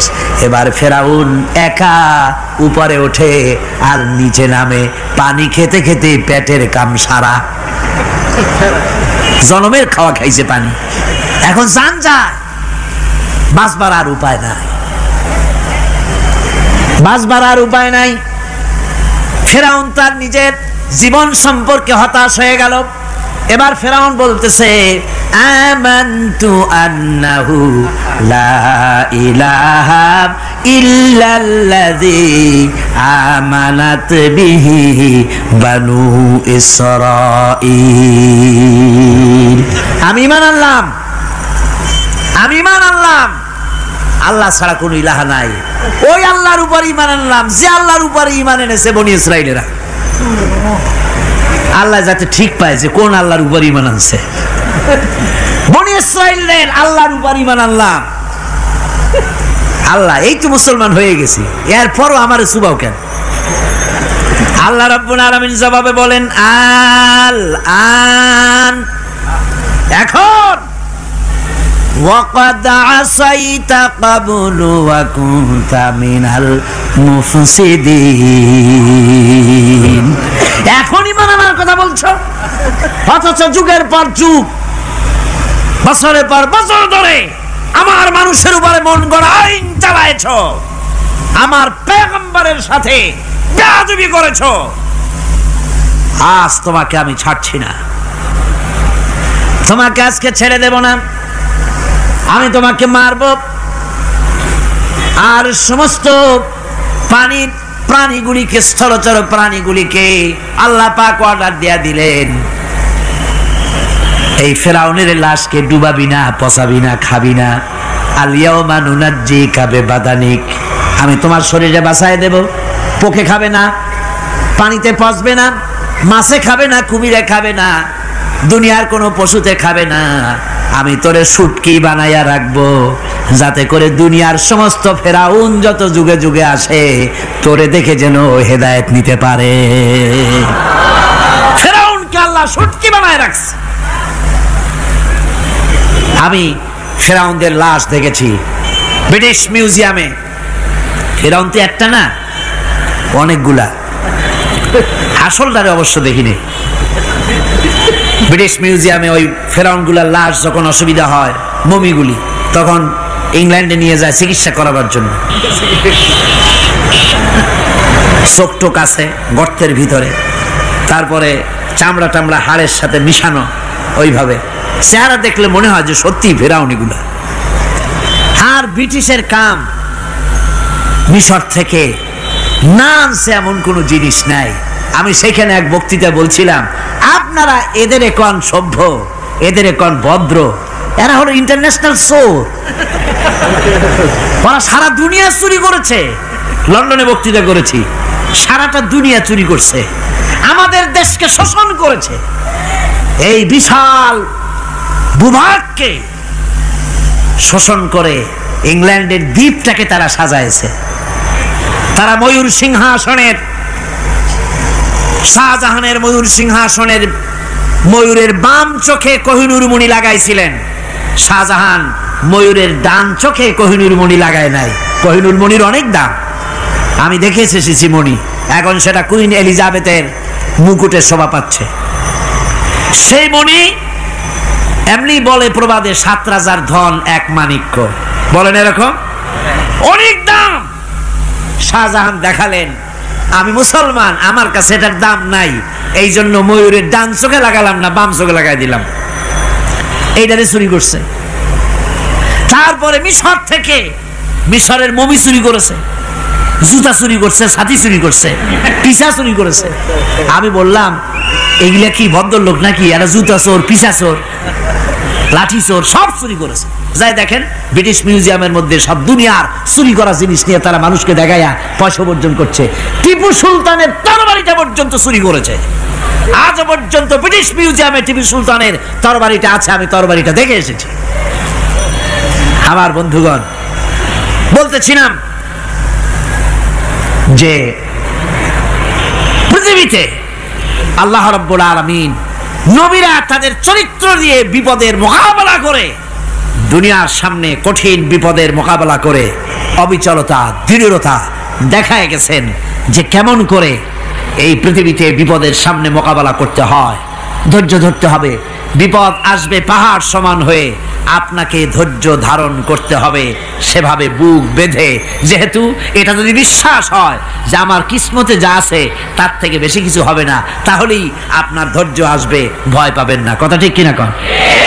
এবারে হযরত হুদ আলাইহিস সালাম সম্পর্কে আল্লাহ রাব্বুল আলামিন বলেন, হযরতে হুদকে যখন ষড়যন্ত্র হলো কাফির বেঈমানেরা তাকে মেরে ফেলার জন্য যখন সরকারি ষড়যন্ত্রে লিপ্ত হয়ে গেল, হযরতে হুদ সমাজের এই চ্যালেঞ্জের মোকাবেলা করলেন। হযরত হুদ বলেন, ফাকিদুনি জামিআন সুম্মা লা তুনজিরুন ইন্নী তাওয়াক্কালতু আলাল্লাহি রাব্বি ওয়া রাব্বিকুম। তোমরা তোমাদের ষড়যন্ত্র আমার বিরুদ্ধে যত পারো আমার বিরুদ্ধে ষড়যন্ত্র চালাও, এতটুকুন আমার অবকাশ দিও না। আমি এমন আল্লাহর উপরে ভরসা করেছি যার হাতের ভিতরে তোমাদেরও জান আর আমারও জান। যা পারো তাই করো। সরকার সমস্ত শক্তি একত্রিত হয়ে আমার মোকাবেলা করো। একদিকে হুদ আলাইহিস সালাম, আর একদিকে গোটা জাতি। হযরত হুদ ভয় পায় নাই। সুবহানাল্লাহ খান। ঈমান বিল্লাহ মানুষের কলিজাকে এভাবে শক্ত করে দেয়। কোন আলহামদুলিল্লাহ। এবারে এই বিপদের, কঠিন বিপদের মোকাবেলা করে আমার রাসূল যে প্রমাণ দিয়া গেলেন, আমার রাসূল যে কঠিন বিপদের মোকাবেলা করলেন, ভাইরা আমার, হিজরতের রাতে সওর পাহাড়ের ভিতরে যখন তিনি আশ্রয় নিলেন, হযরতে আবু বকর সাথে ছিলেন। হযরতে আবু বকর রাদিয়াল্লাহু তাআলা আনহু বলেন, হুজুর আপনি দাঁড়ান, এটা তো পাহাড়িয়া গুহা, গুহার ভিতরে সাপ থাকতে পারে, বিচ্ছু থাকতে পারে, আমি আগে ঢুকি, বিপদ যদি হয় আমার উপর থেকে হয়ে যাক। গুহার ভিতরে নেমে গুহা সাফ করলেন। এরপরে হুজুরকে ডাকলেন, হুজুর তাশরীফ নিলেন গুহার ভিতরে। এরপরে হুজুর বললেন, আবু বকর পাহাড়ে হেঁটে হেঁটে 2-3টা পাহাড় পাড়ি দিয়া যাওয়া লাগে সোর পাহাড়ে। মদিনার সোজা রাস্তা হুজুর ধরেন নাই, মেসফালার পথ দিয়া জাবালে খেদোয়ার উপর দিয়া 3টা পাহাড় পাড়ি দিয়া তারপরে হুজুর গেলেন সোর পাহাড়ে। গুহার ভিতরে হুজুর তাশরীফ নিলেন। বললেন, আবু বকর তুমি বসো, তোমার উরুর উপরে মাথা রেখে আমি একটু আরাম করি। হযরতে আবু বকর বসলেন, হুজুর তার উরুর উপরে মাথা রেখে ঘুমায় গেলেন। আর এরপরে কাফির বেঈমানেরা তালাশ করতে করতে কাফেররা এসে গেল পায়ের চিহ্ন দেখে দেখে গর্তের কাছে। হযরত আবু বকর ভয়তে কেঁদে ফেললেন, আহারে আর তো উপায় নাই, এবার তো ধরা পড়ে গেছি, এবার নবীজিকে মেরে ফেলে দেবে। নবীর মহব্বতে, নিজের মহব্বতে নয়, নবীর মহব্বতে কাঁদতেছিলেন। হুজুর বলেন, হুজুরের ঘুম ভেঙে গেল। বলো আবু বকর কাঁদো কেন? ছেলের কথা, মেয়ের কথা, বিবির কথা, বাড়ির কথা মনে পড়লো নাকি?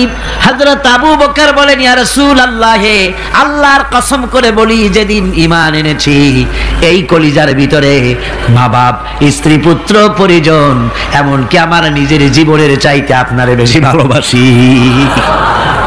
তা কাঁদো কেন? কাঁদো কেন? হযরত আবু বকর বলেন, হুজুর ধরা পড়ে গেছি, কাফেররা এসে গেছে, গর্তের কাছে তাকালি আমাদের দেখতে পাবে, আমরা তো মাইনরিটি, ওরা তো মেজরিটি, আমরা তো ধরে মারি ফেলাই দেবে, আপনাকে মেরে ফেলে দেবে, এই জন্য কাঁদি। আল্লাহ রাব্বুল আলামিন হুজুর তখন কি দৃঢ়তা, কি অবিচলতা, কি ধৈর্যের পাহাড় সম মনোবৃত্তি তখন দেখালেন। আল্লাহ কোরআন শরীফে চিরকাল যাতে মানুষেরা হেদায়েত নিতে পারে সেজন্য হুজুরের কথা উঠায় দিলেন কোরআনে। আল্লাহ পাক বলেন ইযহুমা ফিল গার ইয ইয়াকুলু লিসাহিবিহি লা তাহজান ইন্নাল্লাহা মা'ানা। ও বন্ধু, ভয় পেও না, আল্লাহ আমাদের সাথে আছেন। সুবহানাল্লাহ কর। আল্লাহ আমাদের সাথে আছেন। আমরা মাইনরিটি নই, আমরাই মেজরিটি। আল্লাহ আছে আমার সাথে, ভয় পাওয়ার কোনো কারণ নাই। সুবহানাল্লাহ। আল্লাহ পাক বলেন ফাআনসালাল্লাহু সাকিনাতাহু আলাইহি ওয়া আইয়াদাহু বিজুনুদিন লাম তারাওহা। আমি এদের অন্তরের ভিতরে আমি শান্তি নাজিল করে দিলাম, প্রশান্তি দিয়া দিলাম, আর আমি সাহায্য করলাম, আর এমন সব সৈন্য পাঠায় দিলাম যে সৈন্যগুলি তোমরা দেখতে পাও নাই। সুবহানাল্লাহ ওয়া বিহামদিহি। ভাইরা আমার, রাসূল করিম সাল্লাল্লাহু আলাইহি সাল্লাম এই বিপদের মাঝে, চরম বিপদের মাঝে অবিচলতা, দৃঢ়তা, কঠিন আত্মনির্ভরতা দেখিয়েছেন। এগুলি হলো ঈমানের ৫ম নম্বরের উপকারিতা। আল্লাহর প্রতি ঈমান আনলে এভাবে পাহাড় সম ঈমান মজবুত হয়ে যায়। জেলের পরোয়া করি না, ফাঁসির পরোয়া করি না, শহীদ হওয়ার পরোয়া করি না, মেরে ফেলে দেবে, উড়ায় দেবে, হত্যা করবে, পরোয়া করি না। পরোয়া করি কেবলমাত্র কাকে? জোরে বলেন কারে?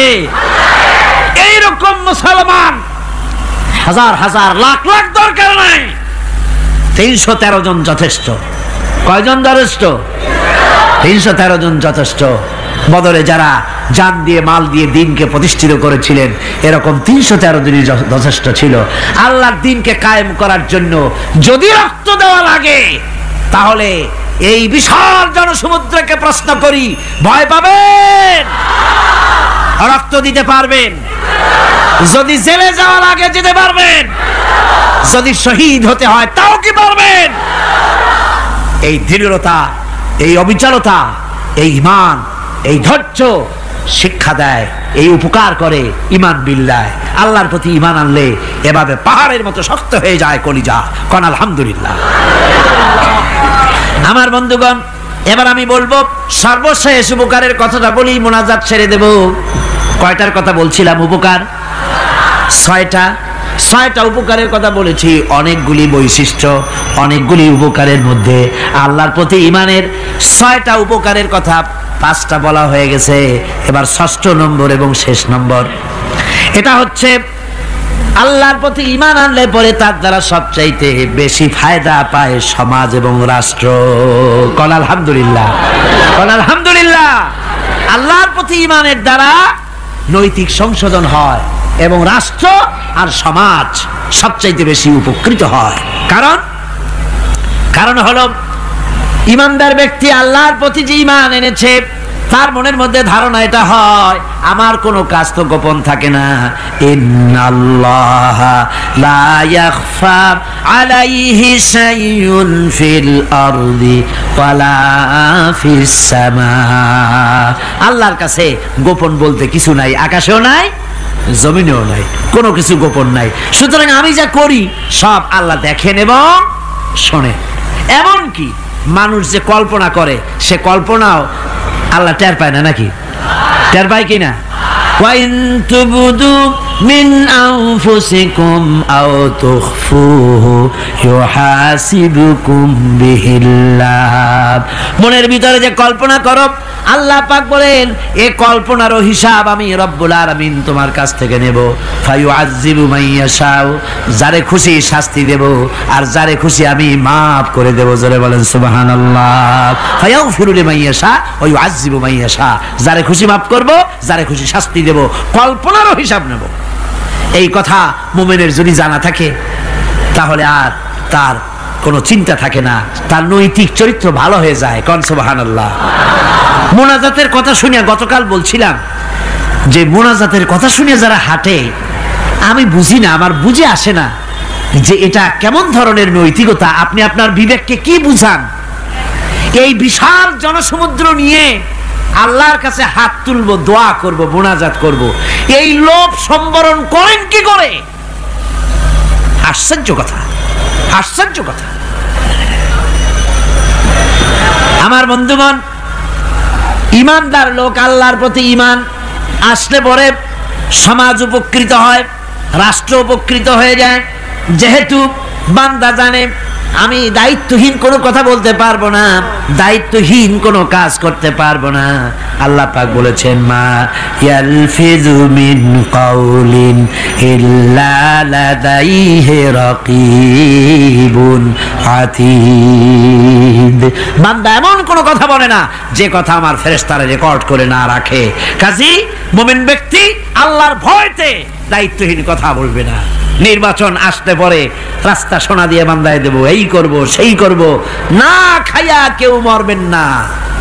আসে না নির্বাচনের সময় সেরাগালি বদনারা মঞ্চে দাঁড়িয়ে কত বড় বক্তৃতা করে, ভাইয়ের আমার, বোনের আমার, এবার আমার বোতল মার্কা বাক্স, আপনারা আমাকে ভোট দিয়ে দেশ এবং জাতির আরেকবার 12:30 বাজাইবার সুযোগ দিন। এবার ক্ষমতায় গেলে কেউ না খাইয়া মরবেন না, কিন্তু কি খাইয়া মরবে তাও বলে না। এর মারফতি অর্থ হচ্ছে এই, ওরা যদি ক্ষমতায় যেতে পারে তাহলে বিষ খাইয়া হোক, গুলি খাইয়া হোক, কিছু না কিছু খেয়ে মরতে হবে। একেবারে খালি পেটে মরলে গ্যাস্ট্রিক হওয়ার সম্ভাবনা আছে। ঈমান বিল্লাহ যদি না থাকে, আল্লাহর ভয় যদি না থাকে, তাহলে দায়িত্বহীন কথা বলে। আর আল্লাহর ভয় যদি থাকে তাহলে নৈতিকতার সংশোধন হয়ে যায়, দায়িত্বপূর্ণ কথা বলে, মানুষকে ফাঁকি দেয় না। আমার বন্ধুগণ, আল্লাহ রাব্বুল আলামিন তার বান্দা যারা আল্লাহকে ভয় করে, সে ভয় করা বান্দাগুলির মনের মধ্যেই চিন্তা এসে যায়, আমি যেখানে থাকি না কেন আল্লাহ আমাকে দেখতেছেন, শুনতেছেন, রাতে হোক দিনে হোক, যেখানে আছি আল্লাহ আমারে দেখতেছেন। আল্লাহ পাক বলতেছেন, ওয়া হুয়া মাআহুম ইজ ইউবাইতুনা মা লা ইয়ারদা মিনাল কাউলি ওয়া কানা আল্লাহু বিমা ইয়ামালুনা মুহীতা। আল্লাহ পাক বলেন, আমি তো আমার বান্দার নিকটে তখনও থাকি যখন সে গোপনে গোপনে রাতের বেলায় আমার মর্জির খেলাফ পরামর্শ করে। আমার মর্জির খেলাফ পরামর্শ করতেছে রাত্রে, আমি তো তখনও কাছে থাকি, ওটা আমি শুনি। ঈমান যদি আসে তাহলে এই সব কাজ থেকে সে বিরত থাকে। সে যদি কম হয় সেখানেও আল্লাহ, বেশিও যদি হয় সেখানেও আল্লাহ। এমন কোন জায়গা আছে নাকি চিটাগংয়ে যেখানে আপনি একটা আকাম করবেন আর আল্লাহ টের পাবে না? কোন আছে নাকি? আচ্ছা, চট্টগ্রামে না থাকুক, বাংলাদেশের কোন জায়গা আছে নাকি? পার্বত্য চট্টগ্রামে যত পাহাড় আছে, উঁচু নিচে জায়গা আছে, ওই জায়গায় বোধহয় আছে নাকি? সারা পৃথিবীতে আছে কোথাও? আল্লাহকে ফাঁকি দেওয়ার জায়গা কোথাও? সব স্পষ্ট। আল্লাহ কি ঘুমায় নাকি? ঘুমায়? তার কাছে দিনও যায়, রাতও তাই। সমানে তিনি দেখতে পান, শুনতে পান, সবকিছু দেখতে পান, সবকিছু শুনতে পান। তাকে ফাঁকি দেওয়ার কোনো উপায় নাই। এই জন্য ৬ষ্ঠ নম্বরের উপকার যেটা হয় সেটা হলো সমাজ উপকৃত হয় ওই মানুষ দিয়ে যার মধ্যে ঈমান আছে। হযরত ওমর রাদিয়াল্লাহু তাআলা আনহু রাতের আধারে শেষ রাত্রে ঘুরতেছিলেন, দেখেন এক বাড়িতে কথা হচ্ছে, কথাবার্তার আওয়াজ পাওয়া যায়। মনে করলেন কোনো অসুখ বিসুখ নাকি। ঘরে গিয়ে কান পাচ্ছেন দেওয়ালের সাথে, শুনতে পাচ্ছেন ভিতরে বুড়ি মা তার মেয়েকে বলছে, এই মেয়ে ওঠ, উটের দুধ দোয়াই নিয়ে আসছি, এর মধ্যে পানি মিশা, তারপরে সকালে বাজারে নিয়ে যা। মেয়ে বলছে, মা এই কামটা আমি পারবো না। কেন পারবি না? হযরত ওমর ফরমান জারি করেছেন, দুধে পানি মিশাতে নিষেধ করেছে, কাজে এই কাজটা আমি পারবো না। আরে বেটি, আমিরুল মুমিনিন দেখ এখন কোথায় যায়, ঘুমায় আছে, সে কি দেখতেছে নাকি যে পানি মিশাই নাকি মিশাই? মেয়ে বলতেছে, মা আমিরুল মুমিনিনকে ফাঁকি দেওয়া যেতে পারে, তার পুলিশ বাহিনীকে ফাঁকি দেওয়া যেতে পারে, কিন্তু আল্লাহ রাব্বুল আলামিনের চোখকে ফাঁকি দেওয়া যাবে না। হযরত ওমর এই কথা শুনে বাড়ি চলে গেলেন আর নিজের ছেলেকে ডেকে বললেন, ছেলে আমার, অমুক জায়গায় একটা বাড়ি আছে, সেখানে একটা যুবতী মেয়ে আছে, ওই মেয়েটার বিয়ে হয়েছে কিনা শোনো, যদি বিবাহ না হয়ে থাকে তুমি তোমার নিজের বিয়ের প্রস্তাব দাও। আমিরুল মুমিনিন এই মেয়েটা সুন্দরী কেমন, স্বাস্থ্য কেমন কিছুই দেখলেন না, দেখলেন তাকওয়া। কি দেখলেন? আল্লাহর ভয়। আল্লাহর ভয় যখন একটা জাতির মধ্যে আসে, পুলিশ লাগে না, পুলিশের কাজ কমে যায়। পুলিশ তো পাহারা দিতে দিতে অস্থির হয়ে যায়, সারা রাত দিন সমানে কষ্ট করতে হয় তাদের। অধ্যাপক মুফিজুর রহমান সাহেব কালকে যে কথাটা বলছিলেন, আসামি পুলিশেরা কত কষ্ট করে জানবাজি করে আসামি ধরে, আর টেলিফোন আসে, হ্যালো কে, চিটাগংয়ের এসপি নাকি? বলে হ্যাঁ। কারে ধরছো? ধরছি তো বল্টু মিয়ারে। ছাড়ো মিয়া, বল্টু আমার দলের লোকটা, তুমি ঠিক পাও নাই, তোমার নাক টাইট দিয়ে দেবে। বল্টুরিও ছাড়ো আর তার বন্দুকও ছাড়ো, ঠিক কিনা? আমার ভাইয়েরা, সুতরাং ঈমান যদি এসে যায় জাতির মধ্যে, পুলিশের দরকার হবে না, পুলিশ দরকার হবে কিন্তু তাদের ডিউটি কমে যাবে। আসামিরা আর অন্যায় কাজ কম করবে। রাসূলুল্লাহ যখন প্রেসিডেন্ট হয়েছিলেন, একজন মহিলা জিনা করেছিল, হাদিস শরীফে এসেছে ওই মেয়ে লোকটাকে জিনা করতে কেউ দেখে নাই। জিনা করার পর তার মধ্যে অনুভূতি জাগলো, এমন পাপ করেছি, এখন তো আমার জাহান্নাম ছাড়া উপায় নাই। মেয়ে লোকটি রাসূলুল্লাহর কাছে এসে গেলেন, এসে বললেন, হুজুর আমি তো জিনা করেছি, আমারে শাস্তি দেন। হুজুর মুখ ডান দিকে ফিরালেন, মেয়ে লোকটা ডান দিকে এলো, বলল জিনা করেছি, শাস্তি দেন। হুজুর বাম দিকে ফিরলেন, মেয়ে লোকটা বাম দিকে এসে বলল জিনা করেছি, শাস্তি দেন। মেয়ে লোকটা কিন্তু জানে জিনার শাস্তি সহজ ব্যাপার নাই, পাথর মেরে উড়িয়ে দেওয়া, মৃত্যুদণ্ড জানা আছে তার। এরপরে মেয়ে লোকটা চিন্তা করেছে, দুনিয়ায় পাথর খেয়ে মরবো, কিন্তু তবুও জাহান্নামের কঠিন আগুন সহ্য করতে পারবো না। রাসূলুল্লাহ বললেন, ও মেয়ে লোক, তুমি কি জিনা কর্তৃক গর্ভবতী হয়েছো নাকি? মেয়ে লোকটা বলল, হুজুর আমি গর্ভবতী হয়েছি। হুজুর বললেন, তুমি অপরাধ করেছো, তোমার গর্ভস্থিত সন্তান তো কোনো অপরাধ করে নাই, সুতরাং শাস্তি এখন দেওয়া যাবে না, ডেলিভারি হোক তারপরে শাস্তি দেব। মেয়ে লোকটা চলে গেলেন। আল্লাহর নবী তার নামে কোনো কেস ফাইল করেন নাই, গোয়েন্দা বিভাগের পুলিশ লাগান নাই।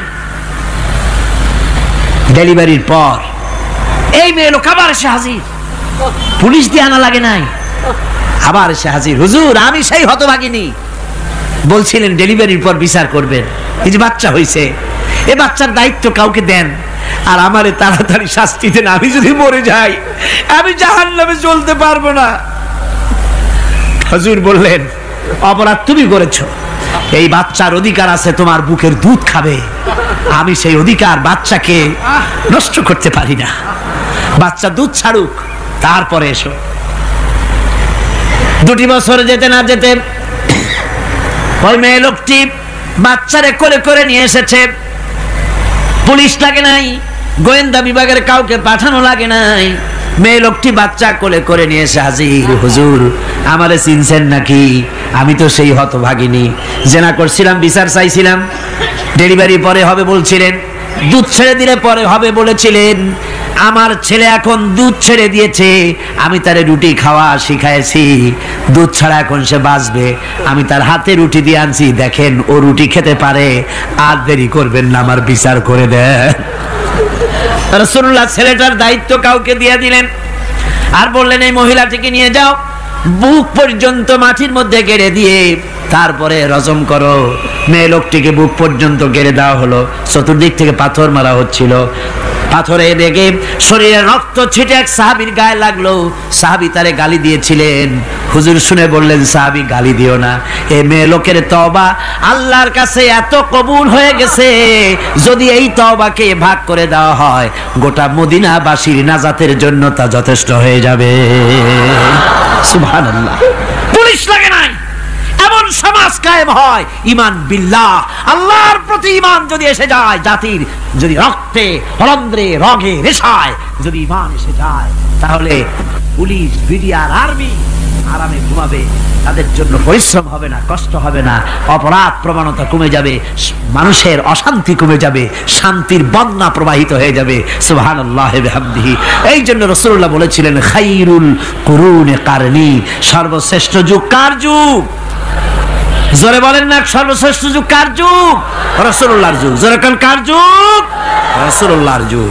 এই জন্যে আমি আপনাদের খেদমতে আরজ করতে চাই, ইসলাম এ ধরনের সীমারেখা ঠিক করে দিয়েছে। তিলকা হুদুদুল্লাহ ফালা তাতাদুহা, এ হলো আল্লাহর সীমারেখা। এই সীমারেখাকে ভঙ্গ করো না, লঙ্ঘন করো না। আল্লাহর উপরে ঈমান পরিপূর্ণরূপে আনো এবং এই ঈমানের উপরে ভিত্তি করে নিজেদের জীবনকে পরিচালিত করো। এই ঈমান যদি জাতির ভিতরে এসে যায়, তাহলে বৈষয়িক জীবনে, দুনিয়ার জীবনে সত্যিকারের যদি শান্তি পেতে চাই, আল্লাহর উপরে ঈমান আনতে হবে। ইহকাল পরকালে যদি নাজাত পেতে চাই, আল্লাহর উপরে ঈমান আনতে হবে। আর আমরা আমাদের চিন্তা ভাবনায়, ওঠায় বসায়, চলায় ফেরায়, সর্বত্র আল্লাহর উপরে পরিপূর্ণ মাত্রায় ঈমানটা যদি এসে যায়, তাহলেই শান্তি, তাহলেই মুক্তি। গোটা সমাজ শান্তি পাবে, আমরা দুনিয়ায় আরাম পাবো, কিয়ামতে জাহান্নাম থেকে মুক্তি পাবো। জোরে কোন আমিন, আরো জোরে কোন আমিন।